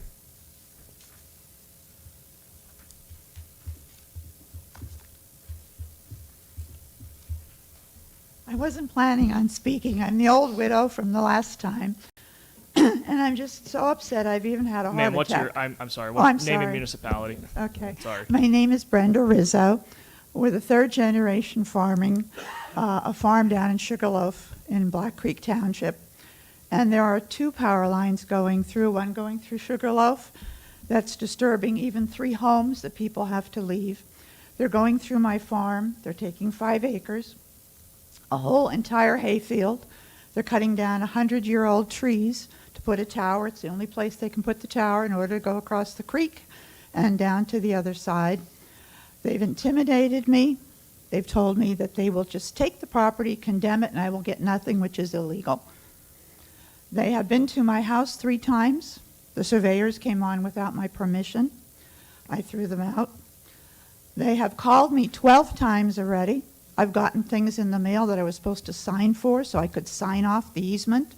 And it's not an easement. They're taking the property because no longer will we be able to get the hay out if they put the roads back. There's an old road that goes down to the original homestead. That's going to be gone too. I don't know what else to do. Like I said, I've had a heart attack over this. I'm extremely upset. Please don't, like John said, don't put a deaf ear to this. Take a look at it. PP&L can do something else. There's alternatives that they can do, alternative routes.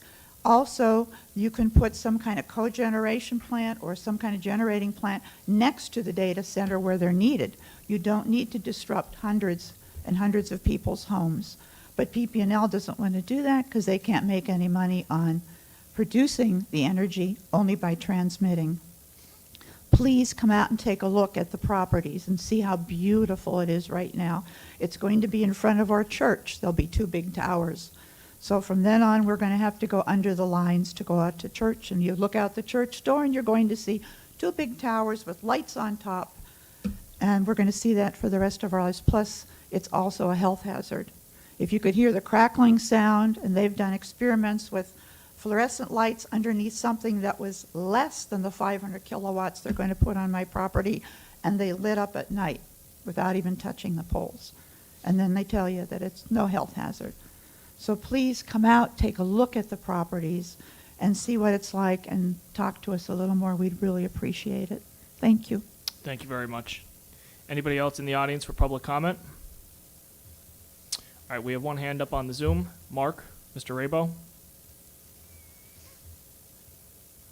Mr. Chairman, this is Mark Rabo of Hazleton speaking. Can you hear me? Yes. Thank you, Mr. Chairman. I wasn't surprised about the vote on the loan, but I would just like to say to you, Mr. Chairman, the members of council, and Kumo, that as I said at the last meeting, what you do for one, you must do for all. So you just set a precedence of having other municipalities come to ask the county for a loan for projects moving forward. So just be aware of what you did and the precedents you just established. Moving on, I'm kind of going to use your favorite word, Chairman, baffled by what was stated by the domestic relations person who said that the procurement, that there no need, that the courts, the county court system doesn't need to do a RFP or follow the state procurement code that requires an RFP for buildings, as the vice chair and the vice chair said about this building in Kingston. Because last time I checked, I do believe that the court system is obligated in terms of following the state procurement code last time I checked, but what do I know? I'm not an attorney. Maybe Solicitor Skeen or Solicitor Craig Lipsetsky could look into that to see if that's the case.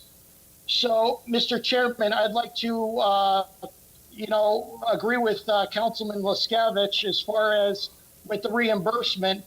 It's actually the magisterial district court judge staff and the courthouse staff that has been getting only 5% reimbursement, where the agreement under the former Supreme Court Justice Frank Montemuro agreement in 1996 from the state Supreme Court arbitration that required up to 20% reimbursement for all magisterial district court judges, staff, and the courthouse staff.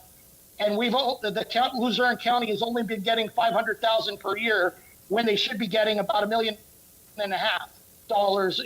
in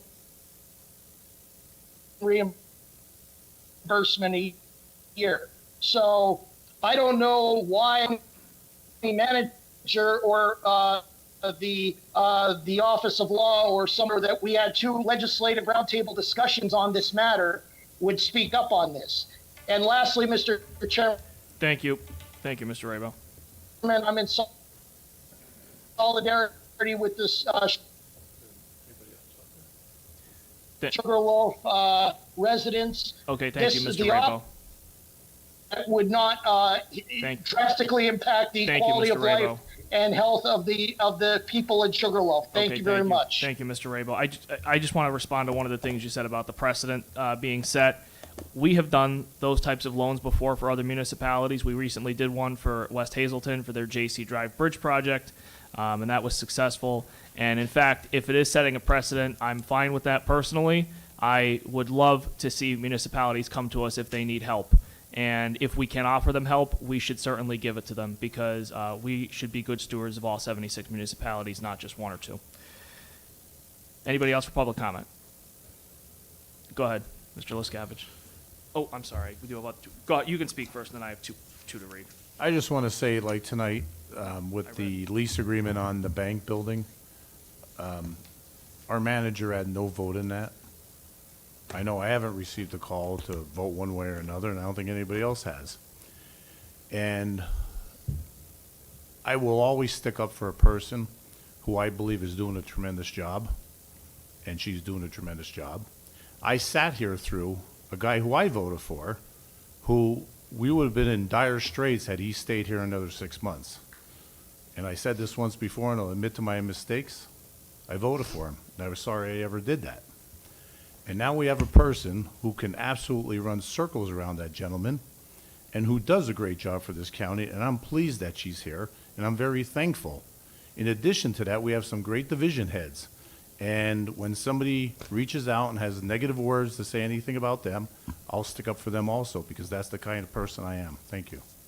All right, thank you, Mr. Liscavige. Anybody else for public comment? Okay, I have a couple of emails to read. I apologize. This one is from Deborah Jordan from Sugarloaf Township. Dear County Council members, Manager Romilda Crocomo, Budget Department Head Ms. Roselle, I'm sending this email today because I'm a bit concerned about the trajectory of Luzerne County's fiscal outlook. I've given some thought to agenda item number 7 regarding the interest-free loan to Wilkes-Barre City. Respectfully, I understand that everyone has their own thoughts about the budget process, the county's fiscal situation, and the potential for a future tax increase. But when I take a good look around our county, I see people struggling to pay for gas, for groceries, and for decent affordable housing. The thought of giving away money without the potential for any interest gives me pause. I also understand the county is $2 million in debt, which raises a red flag to make this type of fiscal decision. I would ask 2 questions of importance. 1, will there be any reciprocal services to offset this investment?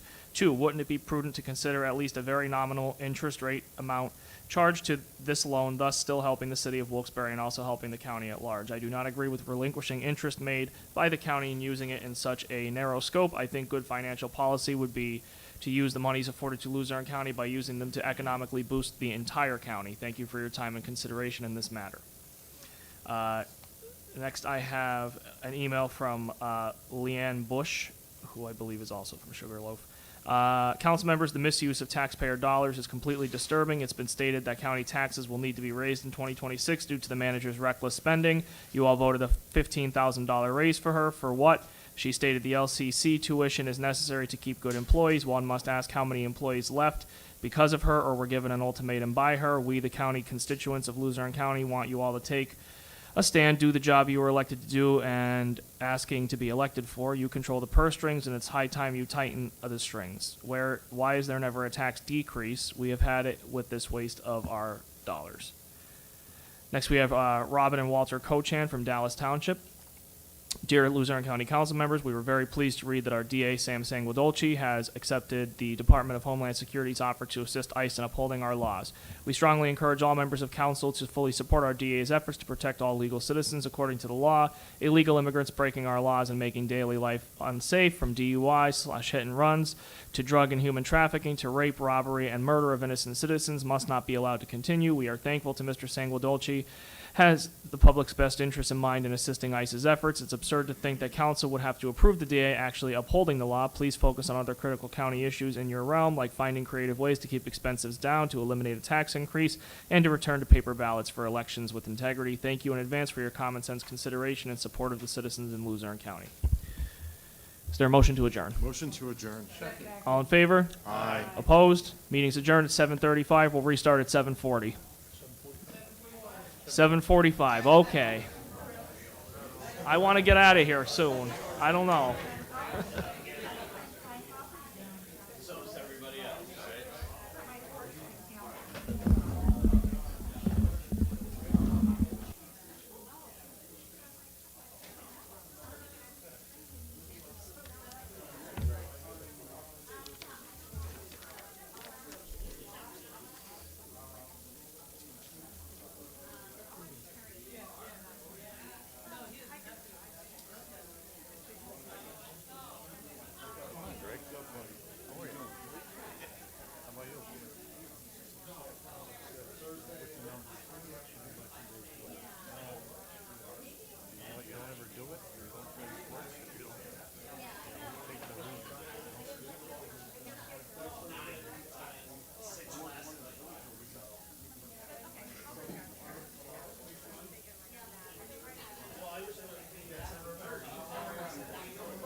That's a threat. All right, council members, it's 7:45. Let's please take our seats so we can get started here. I'm hungry. I want to go for dinner.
Exaggerated.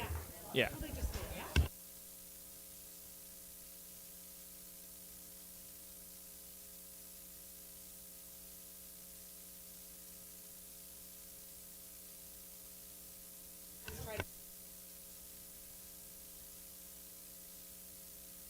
All right, council members. Let's take our seats, please. No, you're okay. It's all right.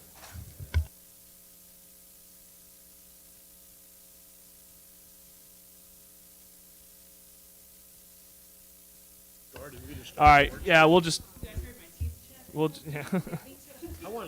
hot in here. I want to turn it cool. All right. All right, let's call the work session to order, please. We already had the Pledge of Allegiance and a moment of silence. Whenever council members that are not here show up, as long as we have quorum, we're good. Okay, roll call, Ms. Lawrence. Mr. Haas? Ms. Krishnowski? Mr. Liscavige? I thought we were getting a presentation. Mr. Liscavige, are you here? Okay. Mr. Lombardo, are you here? Yes. Okay. Ms. McDermott? Here. Mr. Perry? Mr. Sabatino? Here. Ms. Smith? Here. Ms. Stevenson? Mr. Thornton? Here. Ms. Krishnowski's here Mr. as well. Wilovich? I am here. Ms. Krishnowski? So you have 10 of 11. All right, thank you very much. Any additions or deletions from the work session agenda? Is there a motion to adopt? Second. All in favor? Aye. Opposed? Agenda's adopted. First, we have budget reports, May 2025. Ms. Rozelle.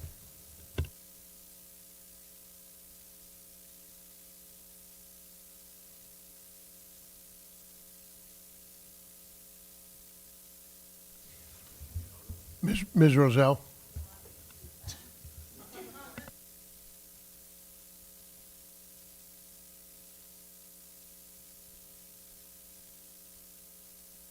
All right, can you hear me? There we go. All right, sorry.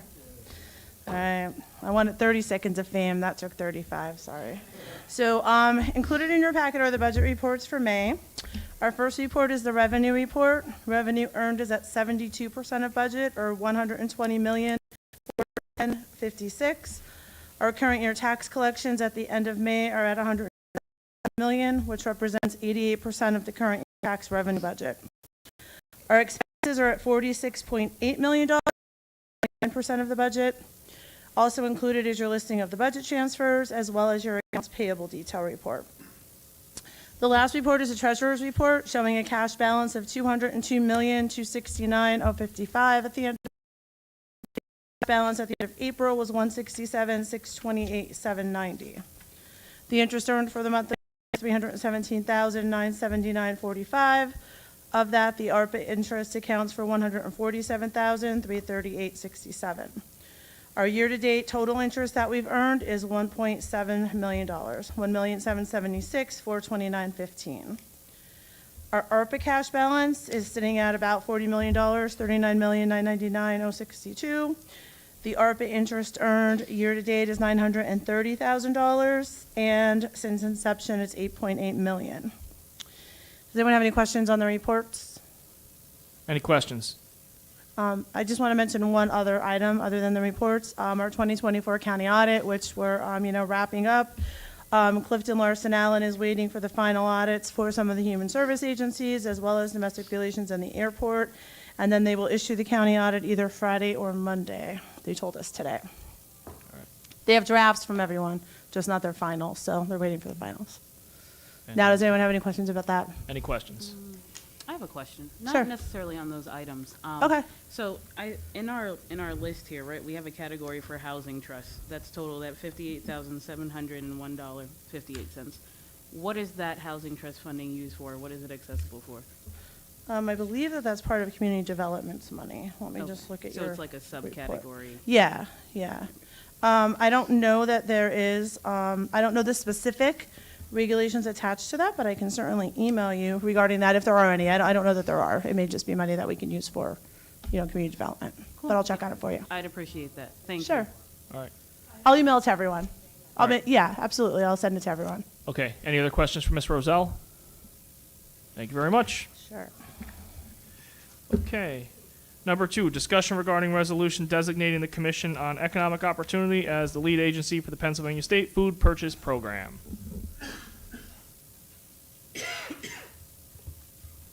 Good evening. We have gotten correspondence from the Pennsylvania Department of Agriculture that they are requesting all counties to designate a lead agency for the State Food Purchase Program. CEO, I've asked Jennifer Warbach, she's here as well. CEO is the lead agency for the county's temporary emergency food assistance program, or the Emergency Food Assistance Program, which is better known as TFAP. And they do currently now, CEO is already receiving the funds directly for the State Food Purchase Program, but now the Department of Agriculture is changing the way the agreements are set up. So the agreement will have to be between the county and the PA Department of Agriculture, and then we would designate the lead agency of CEO. Currently now the contract is just between the Department of Agriculture and CEO. So CEO's already doing it, it's just a matter of the way the contracts are going to be going forward. Okay. I don't know if anybody has any questions. Ms. Warbach, did you want to speak to any of that? Sure. Okay.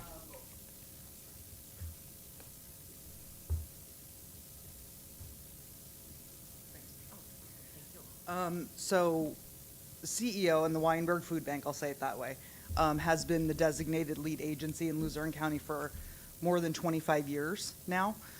So we specifically use state food money within the state of Pennsylvania. And we get the best price possible for the 125 plus agencies that we serve across the county. So like Michelle said, in previous years, the agreement was through the Pennsylvania Department of Ag and Weinberg. Now it would be through the county, and then we'd be a subrecipient of the county for the money.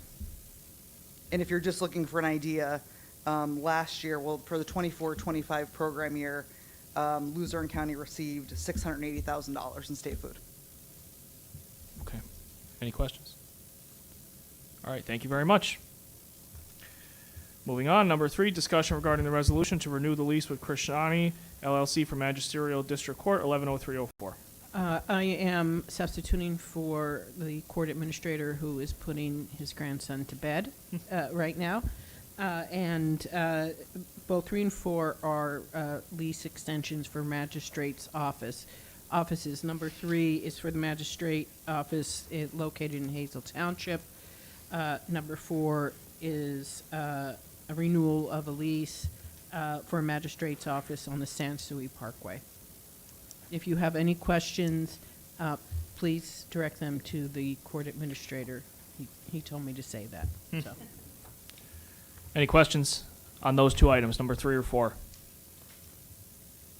All right. We're speeding along through. This last one should be real quick. Number 5, Discussion regarding the resolution establishing a standardized fee and abatement schedule for future LERTA requests. We do have Mr. John Augustine from Penn's Northeast here who has a few comments he'd like to make regarding the schedule, and there were some questions that were posed to him by council members this past week regarding the efficacy of a LERTA schedule and some other questions about developers in our county and the region in general. So the good news is that I'm not here to debate the court lease or the Wilkes-Barre sewer loan. I just want to make sure that my parking ticket is validated. Is that good? The other thing that I've noticed that since Harry Haas is not here, I expect 100% LERTA forever. I don't know if that's too much to ask for, but I like Harry, so he'll appreciate that. Anyway, good evening, council. Thank you for allowing me to speak to you tonight on behalf of the economic development community. My name is John Augustine, and I'm the president and CEO of Penn's Northeast.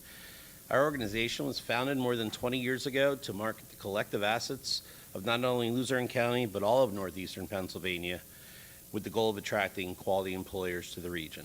My goal here tonight is to provide facts and figures to you to forward future discussions so that we can be on the same table or at least the same playing field with the economic development community and with council as well as our other partners. I come before you tonight to urge you not to pass any motion or a resolution that we deem harmful to the future growth in the form of a set LERTA schedule, especially one that we believe targets the logistics industry unfairly. We share a collective goal of elevating Luzerne County's economy and its people. Economic development in Luzerne County has been a successful public-private partnership between the county, municipalities, chambers, school districts, DCD, and private developers. LERTA has been Luzerne County's best tool for economic development. The current LERTA proposal threatens to derail the positive momentum that our economy is experiencing due to the past successes of speculative industrial development. Since coal, our region has struggled to remain competitive against other regions like Philadelphia, Harrisburg, and the Lehigh Valley. It is only recently that we have seen the results of our efforts come to fruition, but this has been a process for more than 50 years in the making. Historically, our unemployment rate has consistently been higher than both the state and national average, and only recently has that trended lower. We believe that is because of a concentrated effort to diversify our economy. We've been fortunate to have developers like Miracle and North Point construct buildings on speculative development. These developers take the big risk of spending tens of millions of dollars to construct a building with no guarantee of finding a tenant. Businesses need to move fast and can't wait for a year or more for a building to be constructed. It needs to exist today to qualify for site selection. Spec buildings attract diverse tenants, not just logistics, but manufacturing, life sciences, professional service companies. Increasing speculative development is a core principle of Governor Shapiro's economic development strategy. The state is seeking to maximize incentives, not restrict investment and charge development fees.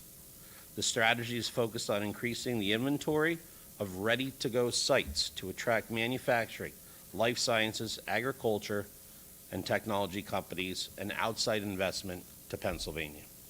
Luzerne County Council, by embracing LERTA, can use the same strategy as the governor to promote more speculative development and have more ready-to-go inventory and make our county a destination for business. To install infrastructure like utilities before you even put up a wall costs millions of dollars. Our past has also presented extremely expensive issues and land development costs.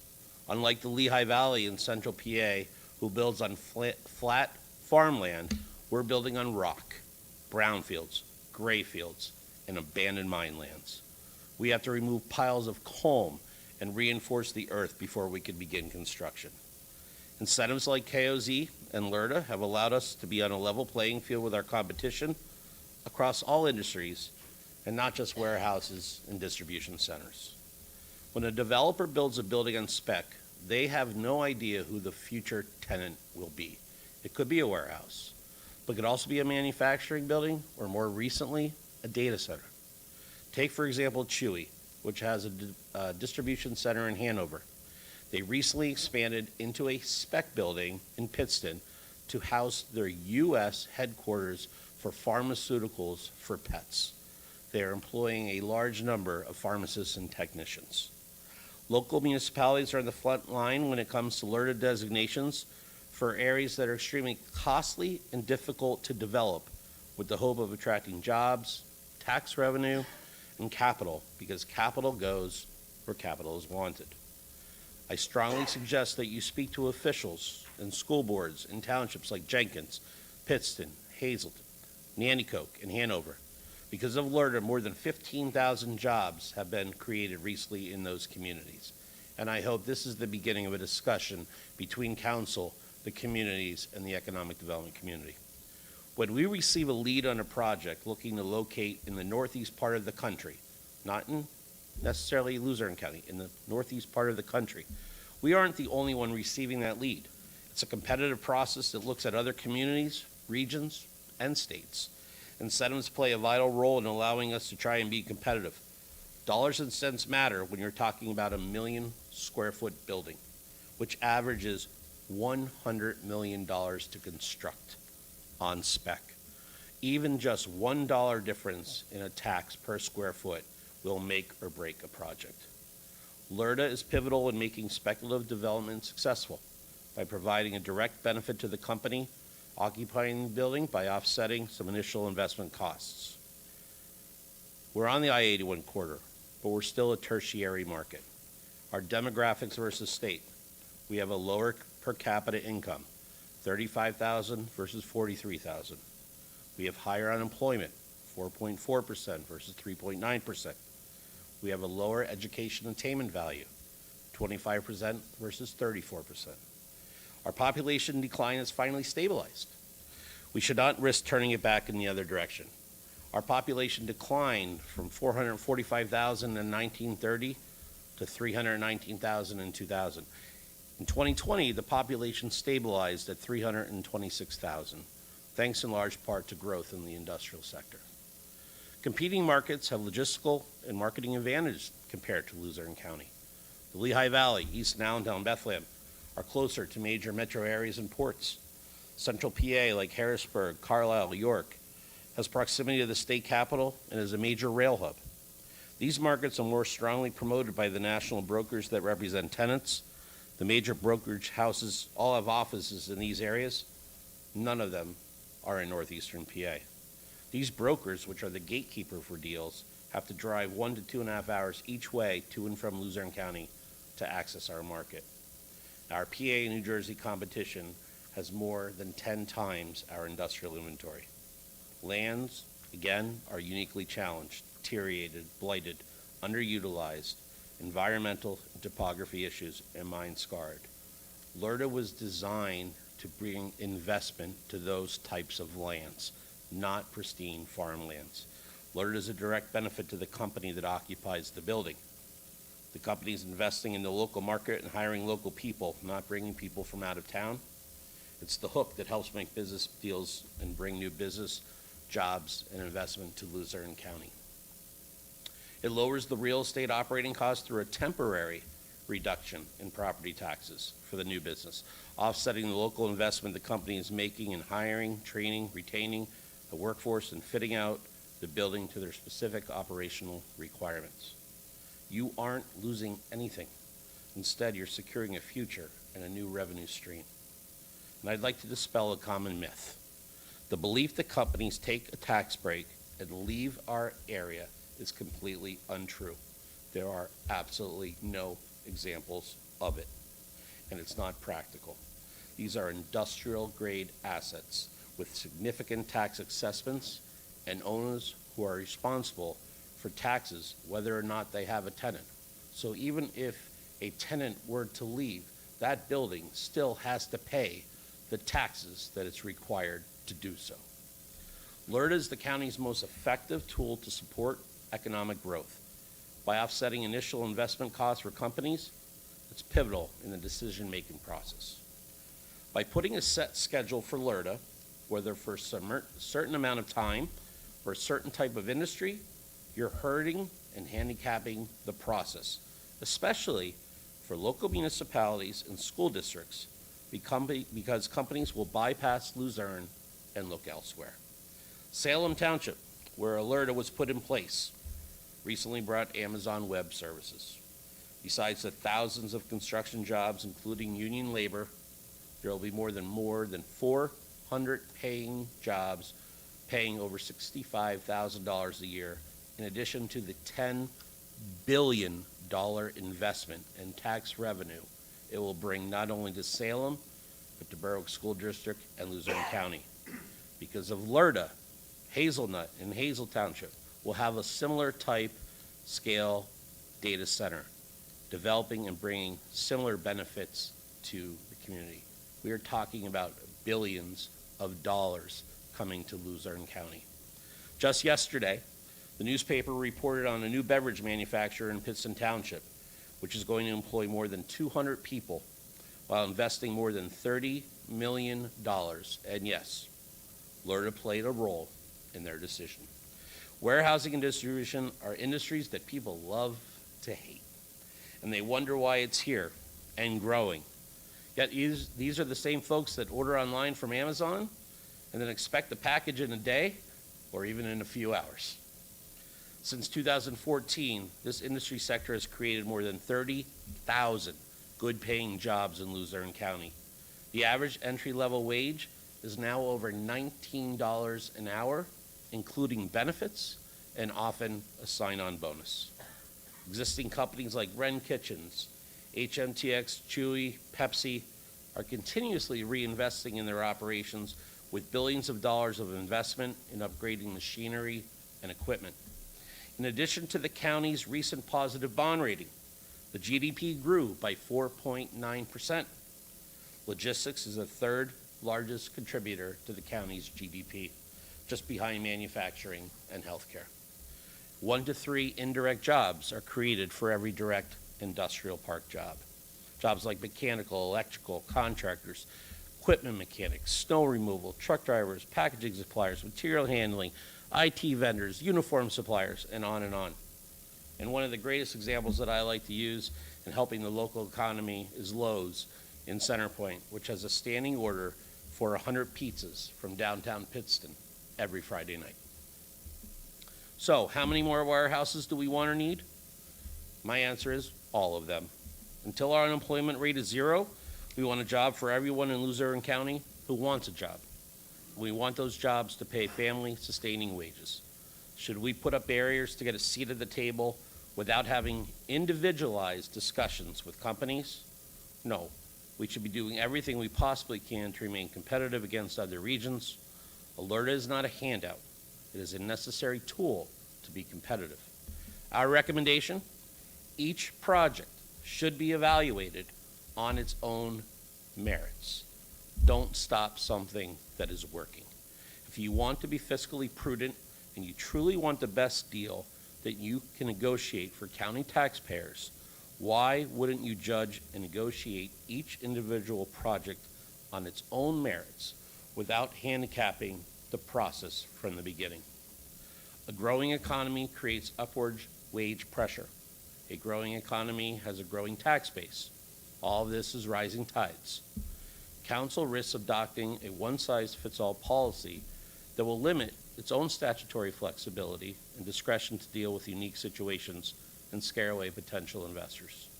Be the leaders the taxpayers want you to be. Don't stifle existing growth. Otherwise, you risk the threat of having to raise taxes. None of us wants to see a slowdown in growth for Luzerne County. So hang the sign that says Luzerne County is open for all businesses. Thank you for your time. I look forward to having further discussions with you. Thank you, Mr. Augustine. You can clap. You can all clap now. do we not do that at council meetings? Well, no. Okay. I don't know. I was maybe a little more theatrics would have been worth a clap. All right, next time I'll do some magic tricks. That's perfect. Okay. That's perfect. He's got to get through the security first, though.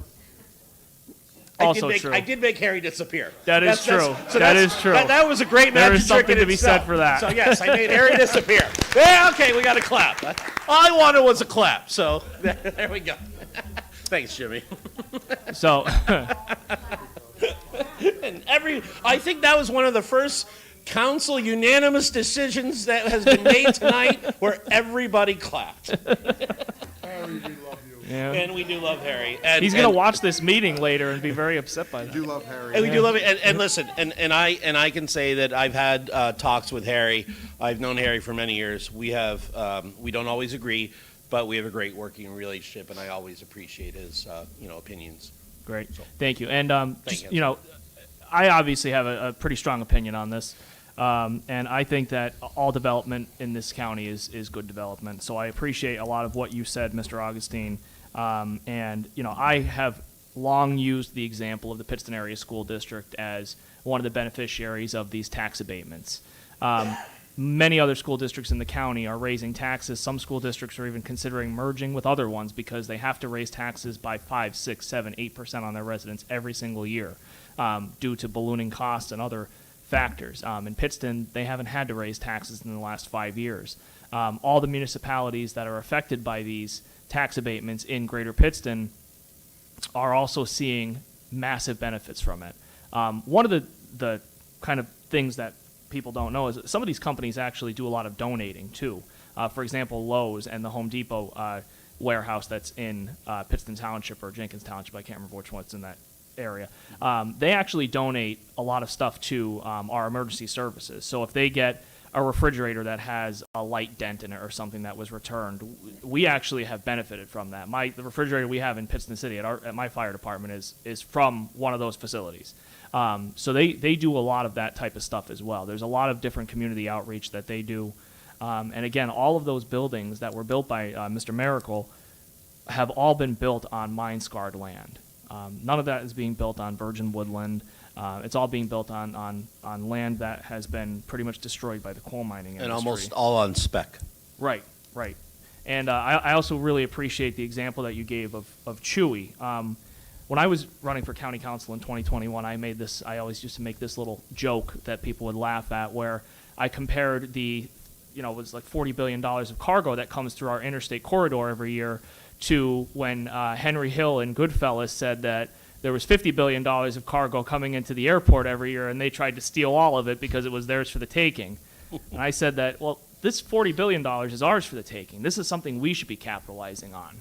So even at that time, I was extremely passionate about this particular issue and realizing that these things can and should be done. And Chewy is a great example of that. They realized that with their logistics facility in Hanover Township, they had such a good relationship with the people of Luzerne County, the residents of the county, and the governments of Luzerne County, that they wanted to bring something different into the county now. And they have that pharmaceutical building, which is employing technicians and pharmacists. So those aren't just the jobs that people would think would be in that type of facility. They're very high-paying jobs. And like you said earlier, many of the jobs today are all in that $19 an hour range, sign-on bonuses, benefits. So, I'm not really sure what the definition of a living wage is, but I would say that $19 an hour is certainly somewhere in that ballpark. It's a great start. It's $40,000 a year as an individual. So to two people, that's $80,000 with benefits in northeastern PA, and that's a pretty good start, especially when we're talking about some of the lower skilled jobs. One of the things that you mentioned, Council Chairman, is this community benefit agreement concept of giving back like Lowe's and Home Depot does, and I encourage that discussion. What frightens me is the fact of by coming out and saying we're going to do 5 years for a warehouse, we're going to do this for that, we're going to require this, we're going to 2,000 here, 3,000 an acre there. You're putting companies off the chart automatically, because guess what? Other communities aren't doing that. So what I would rather see council do, you're all intelligent people, I would rather see each company come to you on its own merit and argue for the development that they want. And if part of that discussion is some community development dollars to buy a fire engine, if it's to invest to be able to provide a home tax break, if it's any of those things, absolutely, that's your job. But what I don't want you to do is put together a predetermined schedule that then prevents the school districts and municipalities would take the majority of the tax revenue right off the table and out of the discussion because a company looks at the county and bypasses them based on what you've decided. I don't think, for the most part, besides one guy, that council is against LRTA. I think council has, as I have seen in the experience, has debated different deals for different projects, and that's okay. I would encourage that, and I would like to see that continue. What I don't want to see is putting on record specifics to say, we're going to do this to logistics, we're going to do this to data centers, we're going to do this to manufacturing.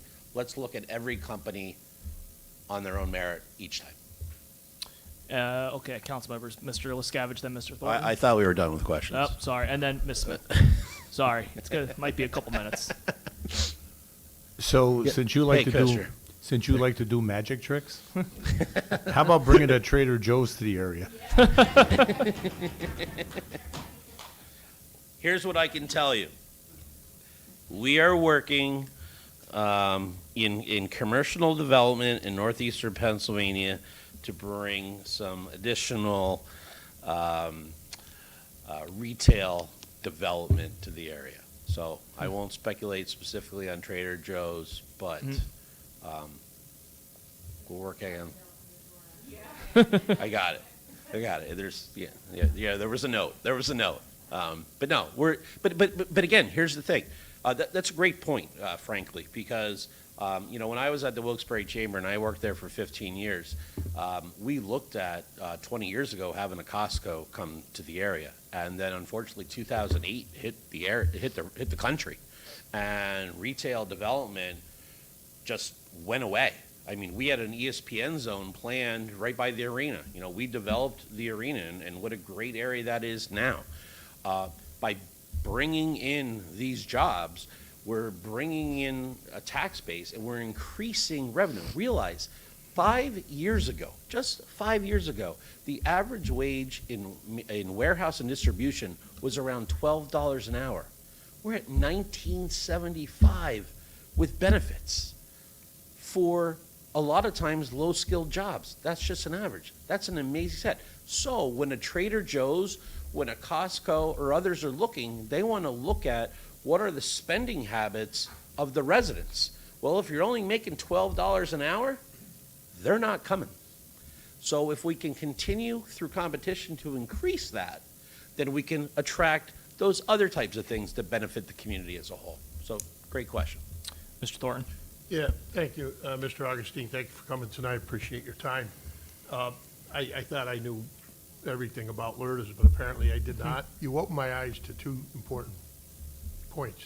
One is this council body here, we have the ability to put forward a more restrictive LRTA schedule with acreage fees and whatnot, and I never thought of the ramifications of impacting school districts and local municipalities. But as you made it clear, our actions here could effectively hurt their chances and handcuff school board members and local municipality supervisors. Absolutely. And I never thought of that point, because once an outside business developer sees that, they look at that schedule we have or whatever, and they decide to go elsewhere, the school boards don't even get a ring, they don't even get a telephone call. Correct. And I never thought of that. The second point, which I never thought of, I didn't know the statistics. And when you just said a few minutes ago that the average income in this area is substantially lower.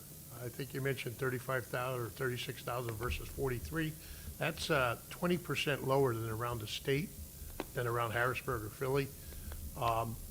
That makes us less attractive for business development, because as you just stated a minute ago to Mr. Lescavage, you just said, if our workers are only making $12 or $14 an hour, well, you said $12 an hour. I don't want to put words in your mouth, but outside entities look at that. They know our people don't have the dollars to spend in the local economy. They just don't have it. So having less average income in our region is a detriment to us in regards to attracting future business growth, economic growth. So that and unemployment. Our unemployment is higher, as you stated, compared to around the state. That's a negative economic factor that we don't like to brag about or we don't want to hang our hat on. I mean, that's something we should be all, as leaders here, elected leaders, looking to reverse that trend. I don't think it's ever been wise for any government entity, state, federal, or local, to be in a business of picking winners and losers. Like you stated in your presentation, you did state that many of these developments started as warehouses, but they're transformed into manufacturing or other businesses, which nobody knows that. And I said this in the past, we don't know what we don't know. We don't know what's going to happen 5-10 years from now with these buildings. So I don't like to have a crystal ball or pretend I do and predict what's going to happen. But no, I thank you for your presentation. You opened my eyes to a couple of things, and I thank you for that. Well, thank you, Councilman. There's one other thing I'd like to mention on that. Our educational attainment is not something that we're proud of in Luzerne County. We have a lower educational attainment level than others. And it goes back to the coal mining days. I mean, you all know people that said we're a first generation college. We're, our kids are first generation going to a 4-year, university. And so there are two parts to that. We are fortunate to have 19 colleges and universities that has over 300,000 students enrolled in them within a 45-minute radius. Outside of places like Philadelphia and Pittsburgh, that doesn't exist. And so schools like Lackawanna and Luzerne and Kings and Wilkes and the others are doing a tremendous job of trying to train for the jobs today as well as the trades and the jobs for tomorrow. But at the end of the day, we still need to have jobs for people that don't have a 4-year degree. And often enough, that happens in the warehouse and distribution sector because, frankly, some of them are lower skilled jobs. And so our goal at Penns Northeast with our partners is to diversify our economy. Do I want a data center? Absolutely. Do I want a biomedical facility? Absolutely. Do I want a manufacturing facility? Absolutely. Do I want warehousing and distribution? Absolutely. I want jobs for every resident in Luzerne County and northeastern PA that wants one. And the only way to do that is to diversify our economy and welcome all types of companies. And again, I go back to the point of I'm not telling council, and I don't think council is saying we're against LRTA. What I want council to say is let's look at every opportunity on its own merit and debate that individually. Ms. Smith?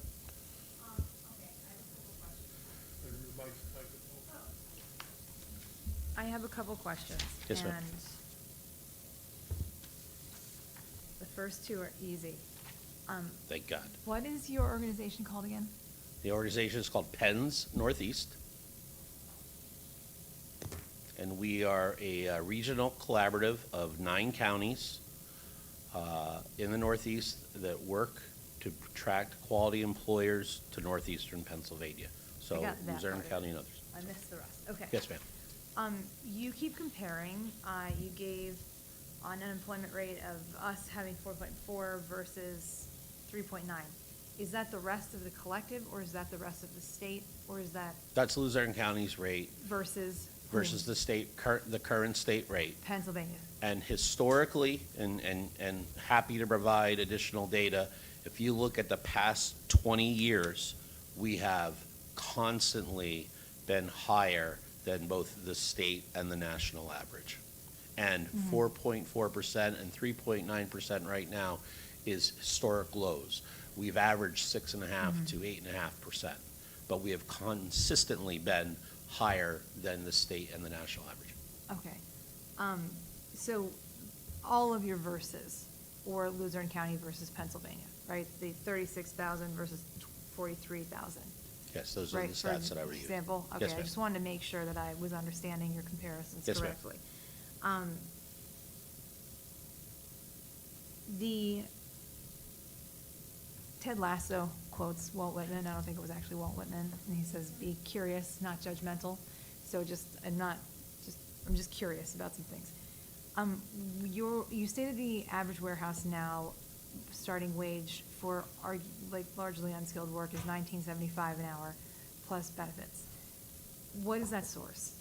Is it your own independent research? Yeah, no, we use a company called Jobs EQ, and we also use Implan, and we also use PA CareerLink to provide those data numbers.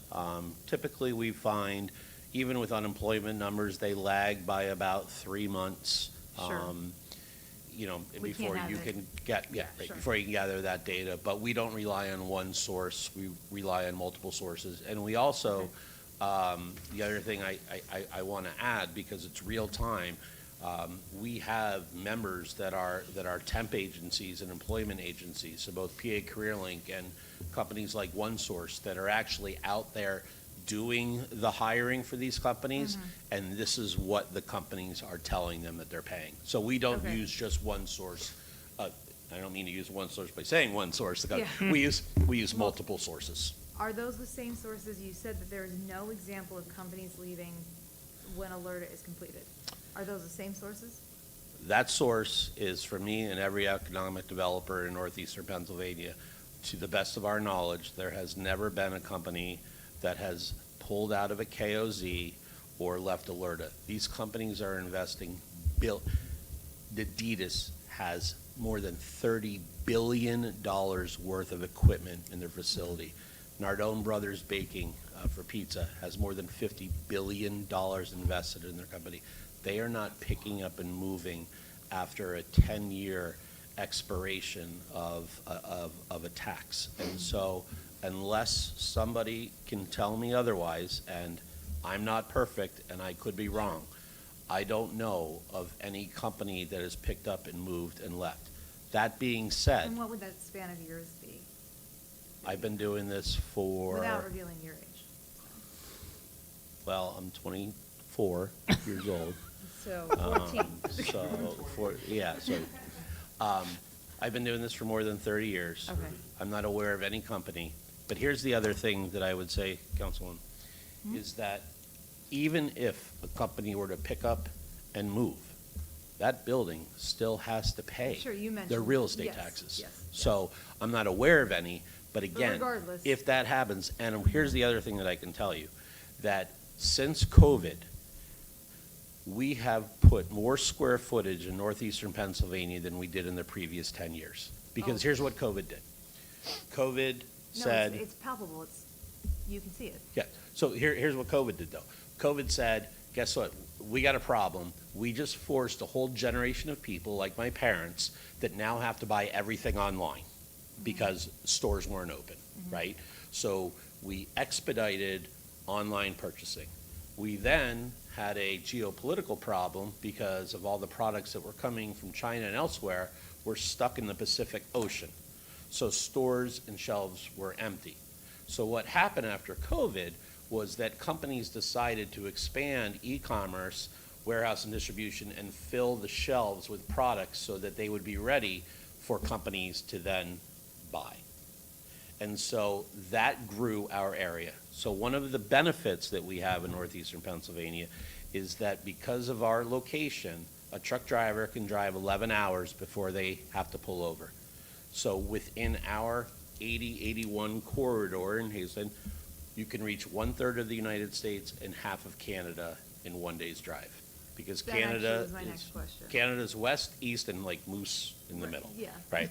So, And sometimes but south. It's sometimes south. But you can reach a tremendous amount of buying power with that, which is why we've seen some of the growth. And we don't necessarily go out on a daily basis and target warehouse distribution. What we do is we target jobs.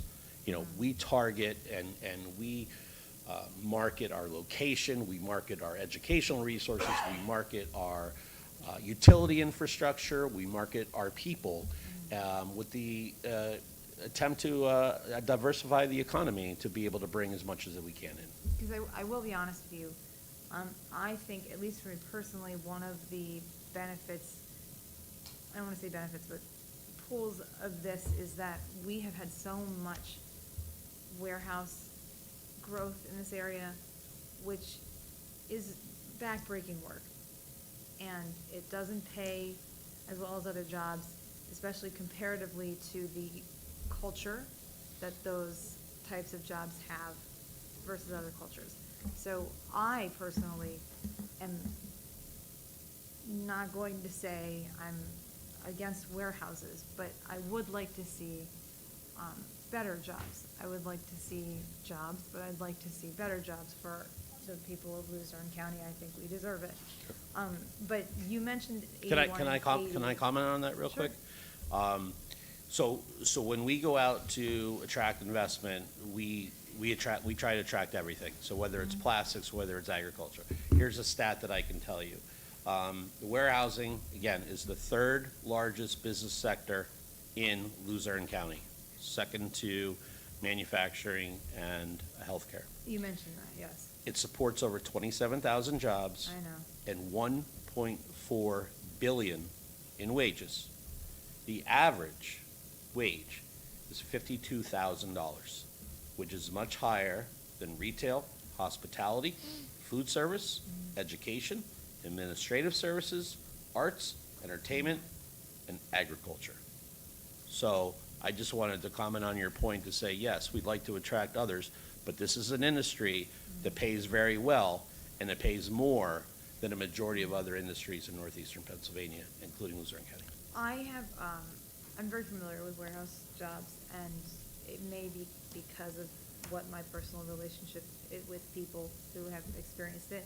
And I think I have a bigger problem with the culture, which is an HR issue, and also because I'm a nerd, and that's fine with me.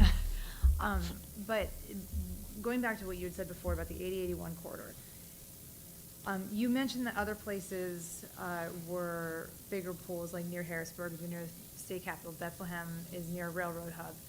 Other places are closer to ports.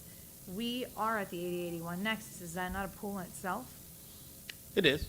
Yeah. Right, okay. So that There's is no a pool in question, itself. but Yeah. again, a company will tell you what the cost is for every mile that you're further away from a port, because we import 90% of our products to the United States. So the further you are away from the port, the more costly it is. And again, it comes down to that dollar. Yep. Just take that dollar on a 1 million square foot warehouse, and that makes a huge difference. It does come down to the dollar. And then I have one last question. 1.5. So spec, let's just be. You said one. Let's be specific. Spec means speculative, Correct. right? Yes, ma'am. So actually a problem with this schedule might be that we're giving this to development who doesn't know what they're developing for. Correct. Yeah, okay, thank Correct. you. So when we talk about speculative development, what we've seen since COVID is that companies have exploded to occupied buildings. Again, whether it's manufacturing, whether it's warehouse. If you look at the time that it takes to develop a piece of land by getting what's called a NEPDES permit, for example, an NEPDES permit, NPDES permit is a water permit, okay? It could take 6 months to a year just for a water permit, okay? Putting in infrastructure, building the building, doing the zoning, there was a time where steel was at a shortage and it was a backup. You could get steel. So your average building time was 16 months, 12 to 16 months. Well, if a company's out there looking tomorrow, they can't wait 16 months. So developers like Miracle and North Point has said, you know what, we're going to invest, and we're very fortunate to have two of them, as well as some others, that said, you know what, we're going to build a 200,000 square foot building, we're going to build a 1 million square foot building, we're going to build a 500,000 square foot building. This way, we have product for anybody that wants it. And what I can tell you is in the last 5 years, our vacancy rate has been very low, and the majority of buildings have been taken off the market leased before they've actually been completed. That's one of the things that speculative development does. My issue with council's statement of putting forth a schedule against warehouse versus a data center versus manufacturing is you don't know what's coming. But as an investor or as a developer, you're investing hundreds of millions of dollars to put up a building with the hope that something There's no comes. guarantee. There is absolutely no guarantee. And so we are competing for projects on a daily basis across the Lehigh Valley, but Harrisburg, but as well as New Jersey, New York, Maryland, Ohio, Delaware. That's the Northeast Corridor. What I am very proud to say, and I would commend council for this, as part of this, is that the last 4 years, we have been in the top 10 regions for economic development in the whole United States, based on the Governor's Cup through the Site Selection Magazine. And that is in our MSA, which is Luzerne and Lackawanna County. That is an amazing statistic to be proud of, that all of you should be proud of, to say. And the only other one that placed there in Pennsylvania was the Lehigh Valley. And so we're competing against them, but for 4 years, we have been in the top 10 in the United States for economic development. Ms. We as in Stevenson, and that, Luzerne? oh, sorry. Miss, are you done? We as in Luzerne, or we as in? The MSA. Collaborative? The MSA, Luzerne and Lackawanna County as the metropolitan statistical area. MSA, okay, yes. Which Thank you for also your includes time. Wyoming County. Thank you for your Yep. patience. Thank you, Councilwoman. And again, for you and for anybody else, if there are additional questions that don't come out tonight, or, again, I came here and said I expect this to be an open discussion and look forward to future discussions. So we had some council folks send some questions, but I hope this is not the last discussion. And I appreciate your questions, and hopefully there's more, and hopefully we can provide the answers. Thank you. Thank you. Ms. Stevenson, then Mr. Sabatino. Thank you. Mr. Augustine, thank you for coming. Yes, ma'am. I'm sorry that it took so long. I wish we would have had this dialogue prior to this, process, but here we are. Yes, ma'am. And you've provided us with a ton of information today, which is great. The two points that Councilman Thorin took away were two that I also took away, that we did not consider the full impact of that schedule. However, I want to get back to the purpose of why we got here, right? The idea of the schedule, right, whether it be for the learners or whatever, was to be intentional about what is coming into the county, right? So understanding your position with Penn Northeast. Penn's Northeast, yes, ma'am. Your job is to bring these developers and folks into the county and sort of be that middle liaison for us to communicate, right? Yes, ma'am. So I think next steps would be us figuring out how we can be more intentional, right, with maybe not this learner schedule, but figuring out how you would like us to communicate to developers the things that we want for the county, right? For example, housing. We made a request that if there are developers coming in and they're building, and wherever that might be, whatever that is, with a learner, without a learner, that they would contribute to the community by providing something tangible, such as housing, as an example. So what would that look like between your communication with developers, and what would that look like with the county? Sure. So, great question. Thank you. Housing is an issue nationwide. Affordable housing is an issue nationwide. It is almost impossible to build affordable housing based on current construction costs, materials, and mortgage rates. We are not unique in having a housing issue. And yes, it is a housing issue. It is not the job of our organization or economic development to tackle that issue. Correct. That being said, I highly recommend that council create, just like you have an infrastructure committee and others, I would look at having a housing committee to address this issue.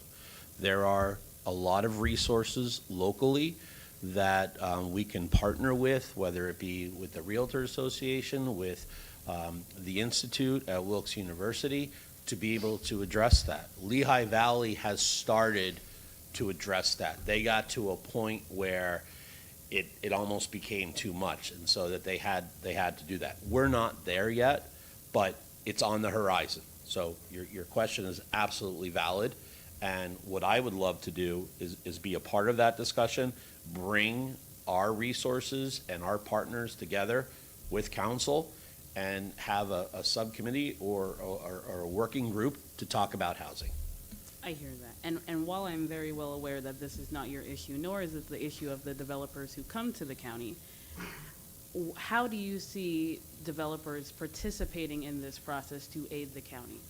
Right? If there is a vision, if there is an idea, a thought that is out there in the universe, right? It is not their problem, it is not their responsibility, but what would participation look like potentially in this triangle relationship between developers, you and us? What would that look like? What could that look like? Sure. Arguably, wouldn't they need that for people to work for them? That was going to be my answer. So thank you. Continue. Listen, when companies are looking at regions, they look at, we call them rooftops, right? And so it's why you don't see a tremendous amount of development in places like Pike County that are few and far in between. What I can tell you that happens in Monroe County, for example, besides Tobyhanna Army Depot and Venice Pasteur, is that the majority of the industry is hospitality. And they have a tremendous housing problem because their workers are being paid $9 to $10 an hour to work at Great Wolf Lodge and other places. So they're having to put up some of their workers in their actual hotels. So a company, if they can't find the workers, they're doing their research. They're really, really smart. And they're saying, if we're bringing a business to the area, we know that we're going to be able to get the people.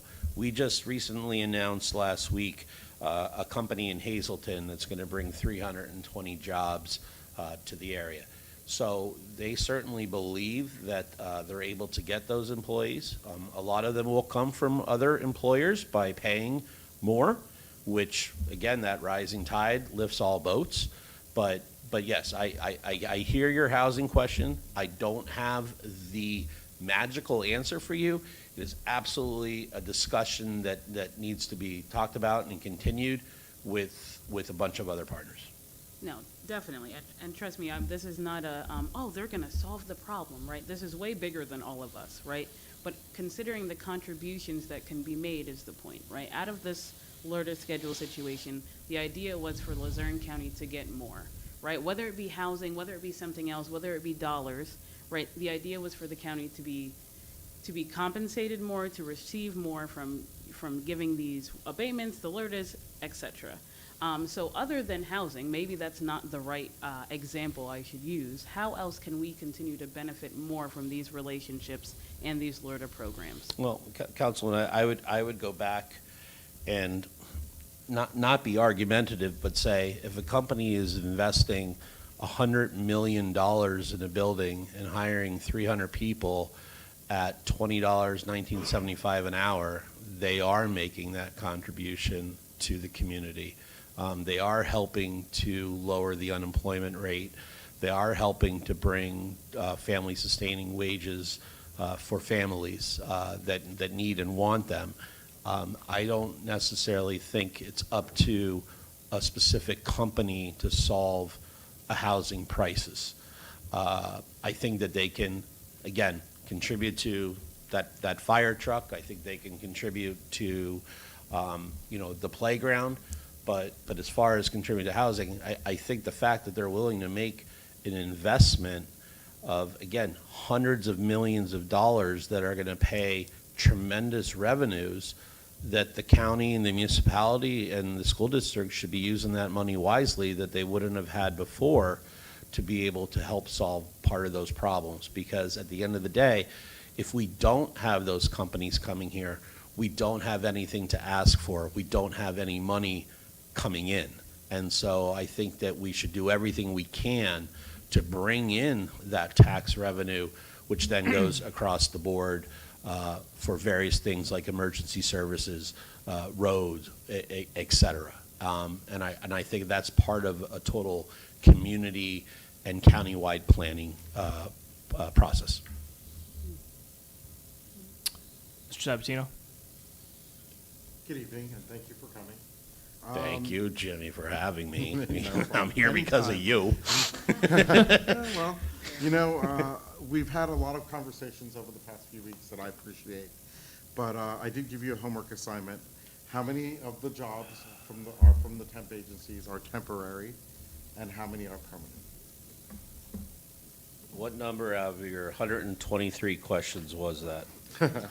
I don't remember the number, but you said that warehousing accounts for 27,000 jobs? It's an open book exam. Yeah. There was only 17 questions, plus this one was on the phone call. So. Oh, that doesn't count, Jimmy. You said it was a good question. It was a good so question. So this is the only one I need to answer.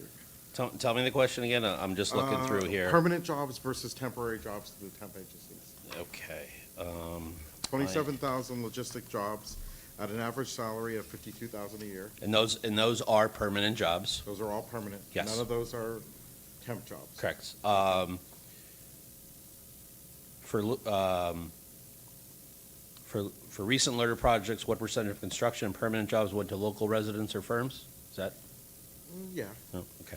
Almost all our permanent hiring is local, but they're mostly permanent. What has happened, and I could follow up with you for that because I don't have it for it.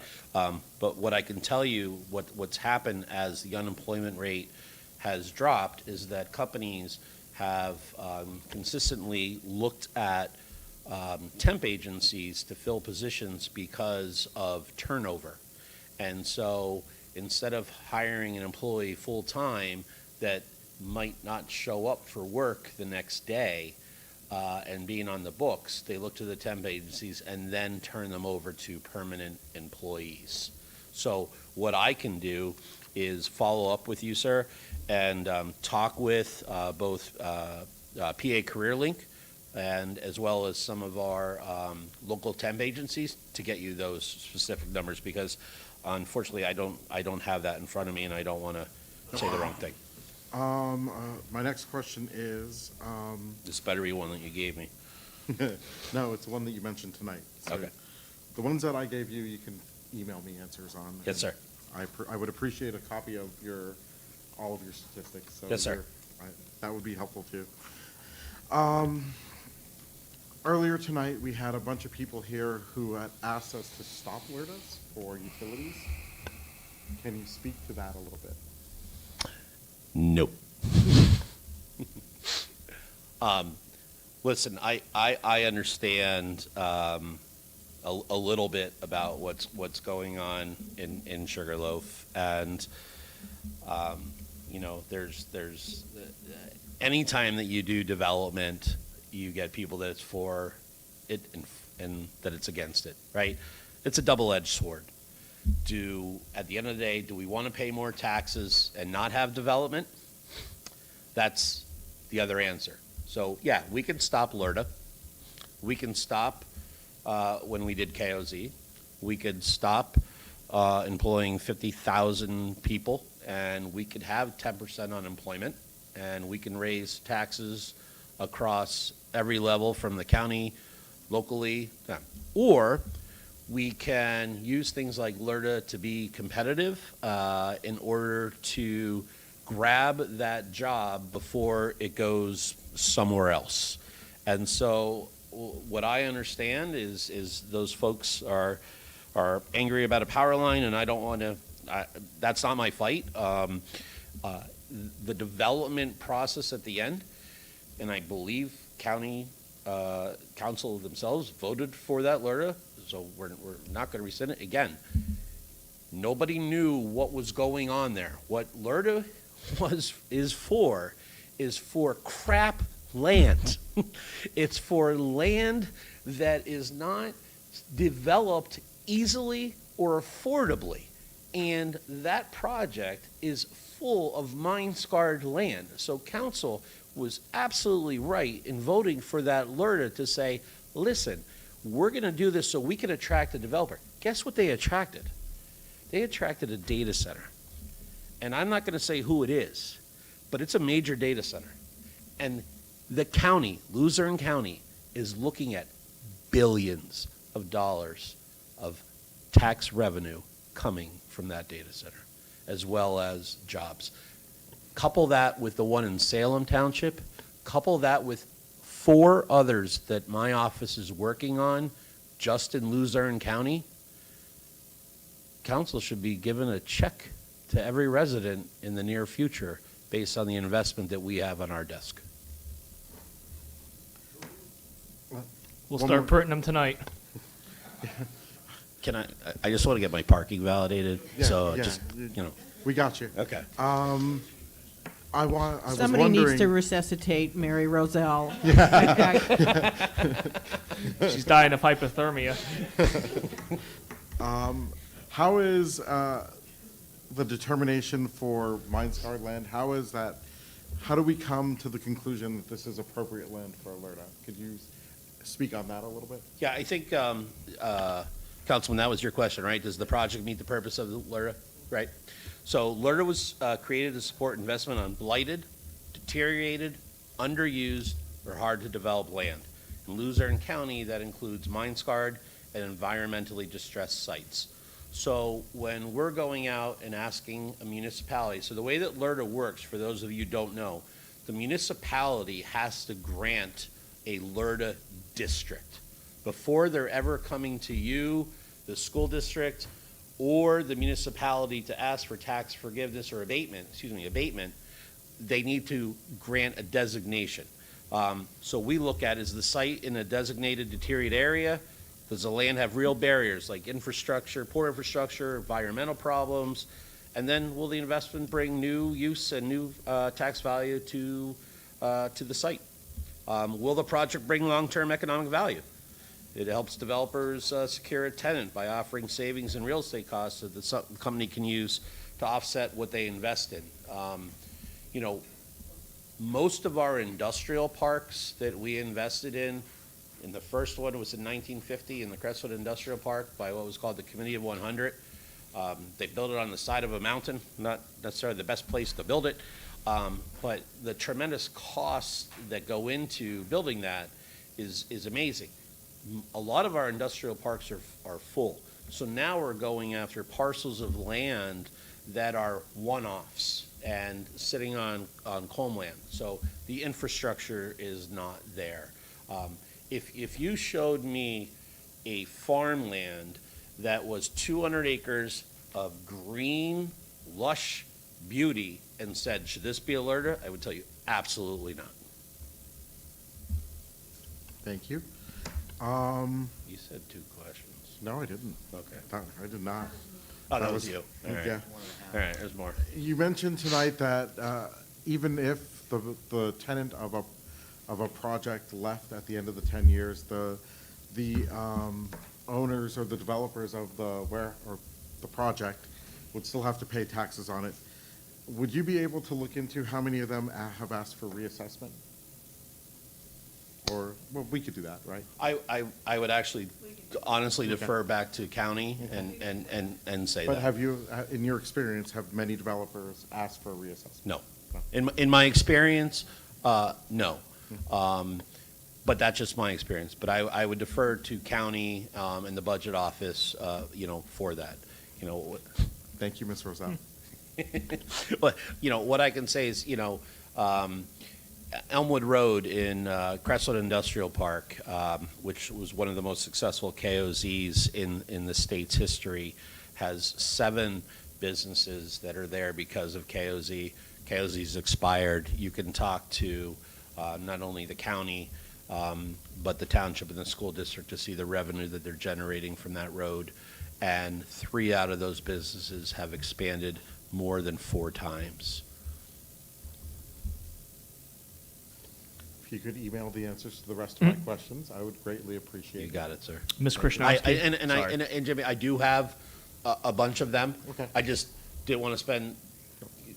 You sent me 177 questions. I know. Okay, so I'm curious, but not judgmental. No, and listen. In all seriousness, I want to answer your questions. I thank you, John and Leanne, for and others for sending those questions. Hopefully, I've answered a majority of them.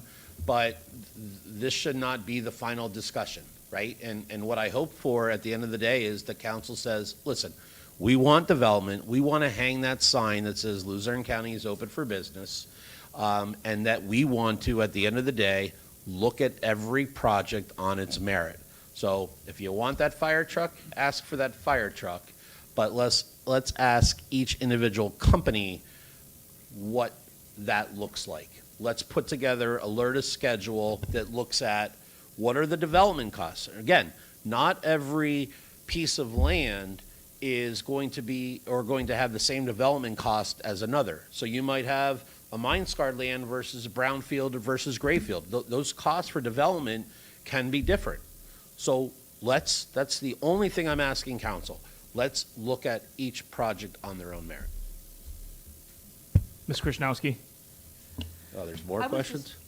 Sorry, I'll be quick, I think. I'm only kidding. I just, my concern is the environment, because it seems like there's a lot of building, and just the people that were even here, they're talking about power lines and stuff. Is there any commitment that you can make to make it at least a little bit more earth-friendly? Frankly, good question. I believe what we're doing is extremely earth-friendly. We're taking lands that have mine runoff, that are polluting streams, and we're putting development on them. I think the best example is to talk to, Sam Gusto and frankly, Earth Conservancy, to tell you what those benefits are. That these lands that have acid mine runoff that continue to remain undeveloped without putting in collective systems, I think we're actually doing a benefit by building in a lot of those areas. And I think it's a great question, and it's something that, again, I'm happy to get additional answers for you. But I think Earth Conservancy would be a really good one to do. I mean, if you look at the amount of land that they have remediated in Hanover and Nanticoke that was mine scarred, that was providing acid mine runoff, that was polluting the streams that they're cleaning up. And in addition, those development dollars are helping to contribute to that factor. So I think, in my opinion, and I try to deal with facts, but my opinion is that we're actually doing a good thing. There are sites in Hazleton right now that you all have approved for LERTA where we're removing triaxles of culm that is just sitting there. Not only is it an eyesore, it's an environmental hazard. You see that, sir, on a daily basis. Who wants to look at a giant culm pile?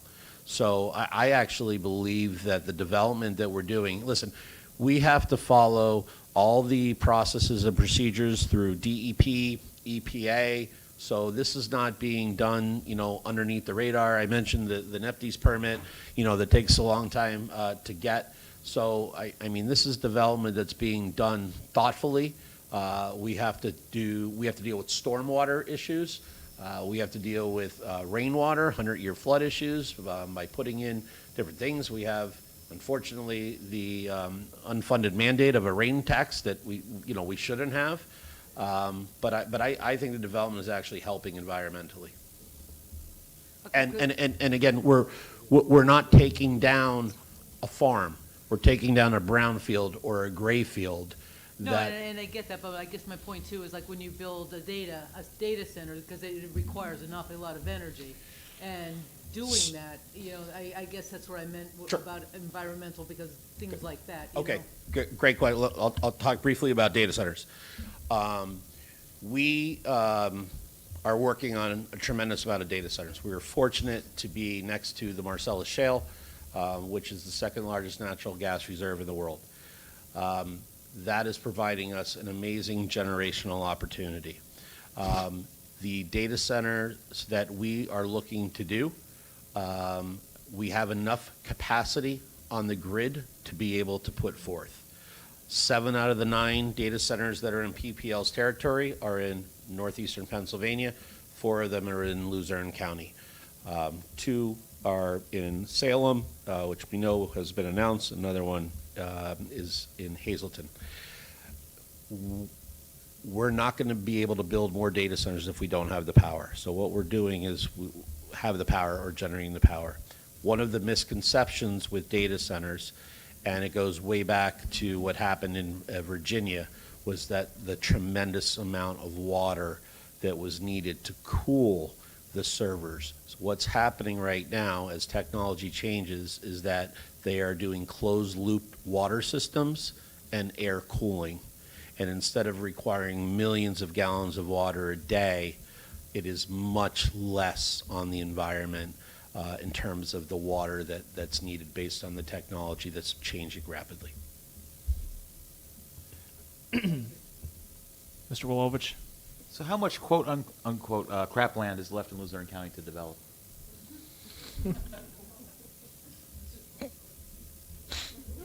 A lot. I will have to get back to you on that, sir. Okay, thank you. Honestly, you know, I don't know.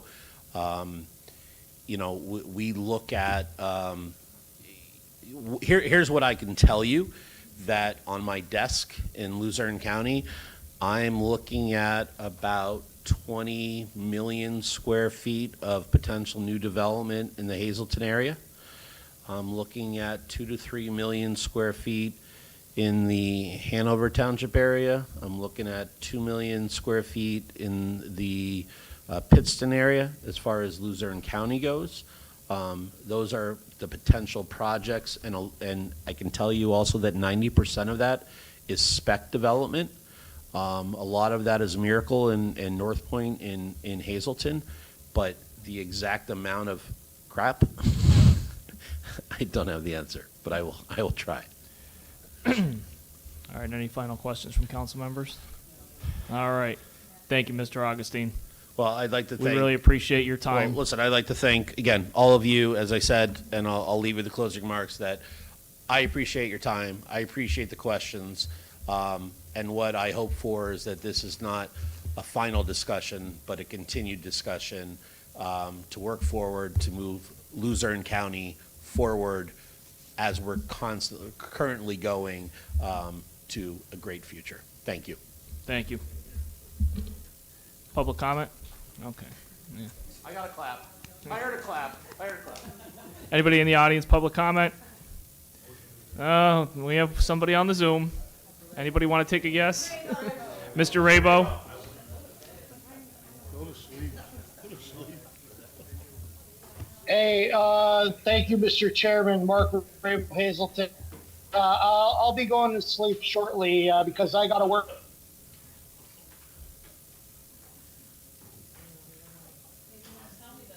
No, he just fell asleep. So anyway, with this heard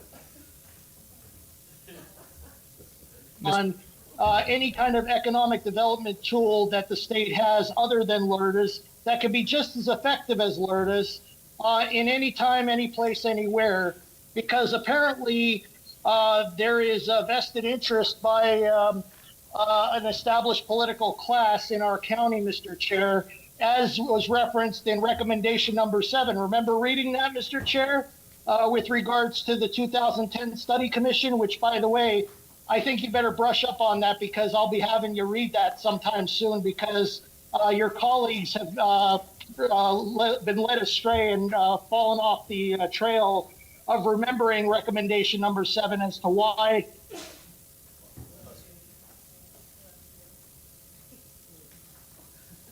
keeps cutting out. No, he's still, bless you. Have a good night, everyone. Thank you, Mr. Rabo. Okay. Motion to adjourn?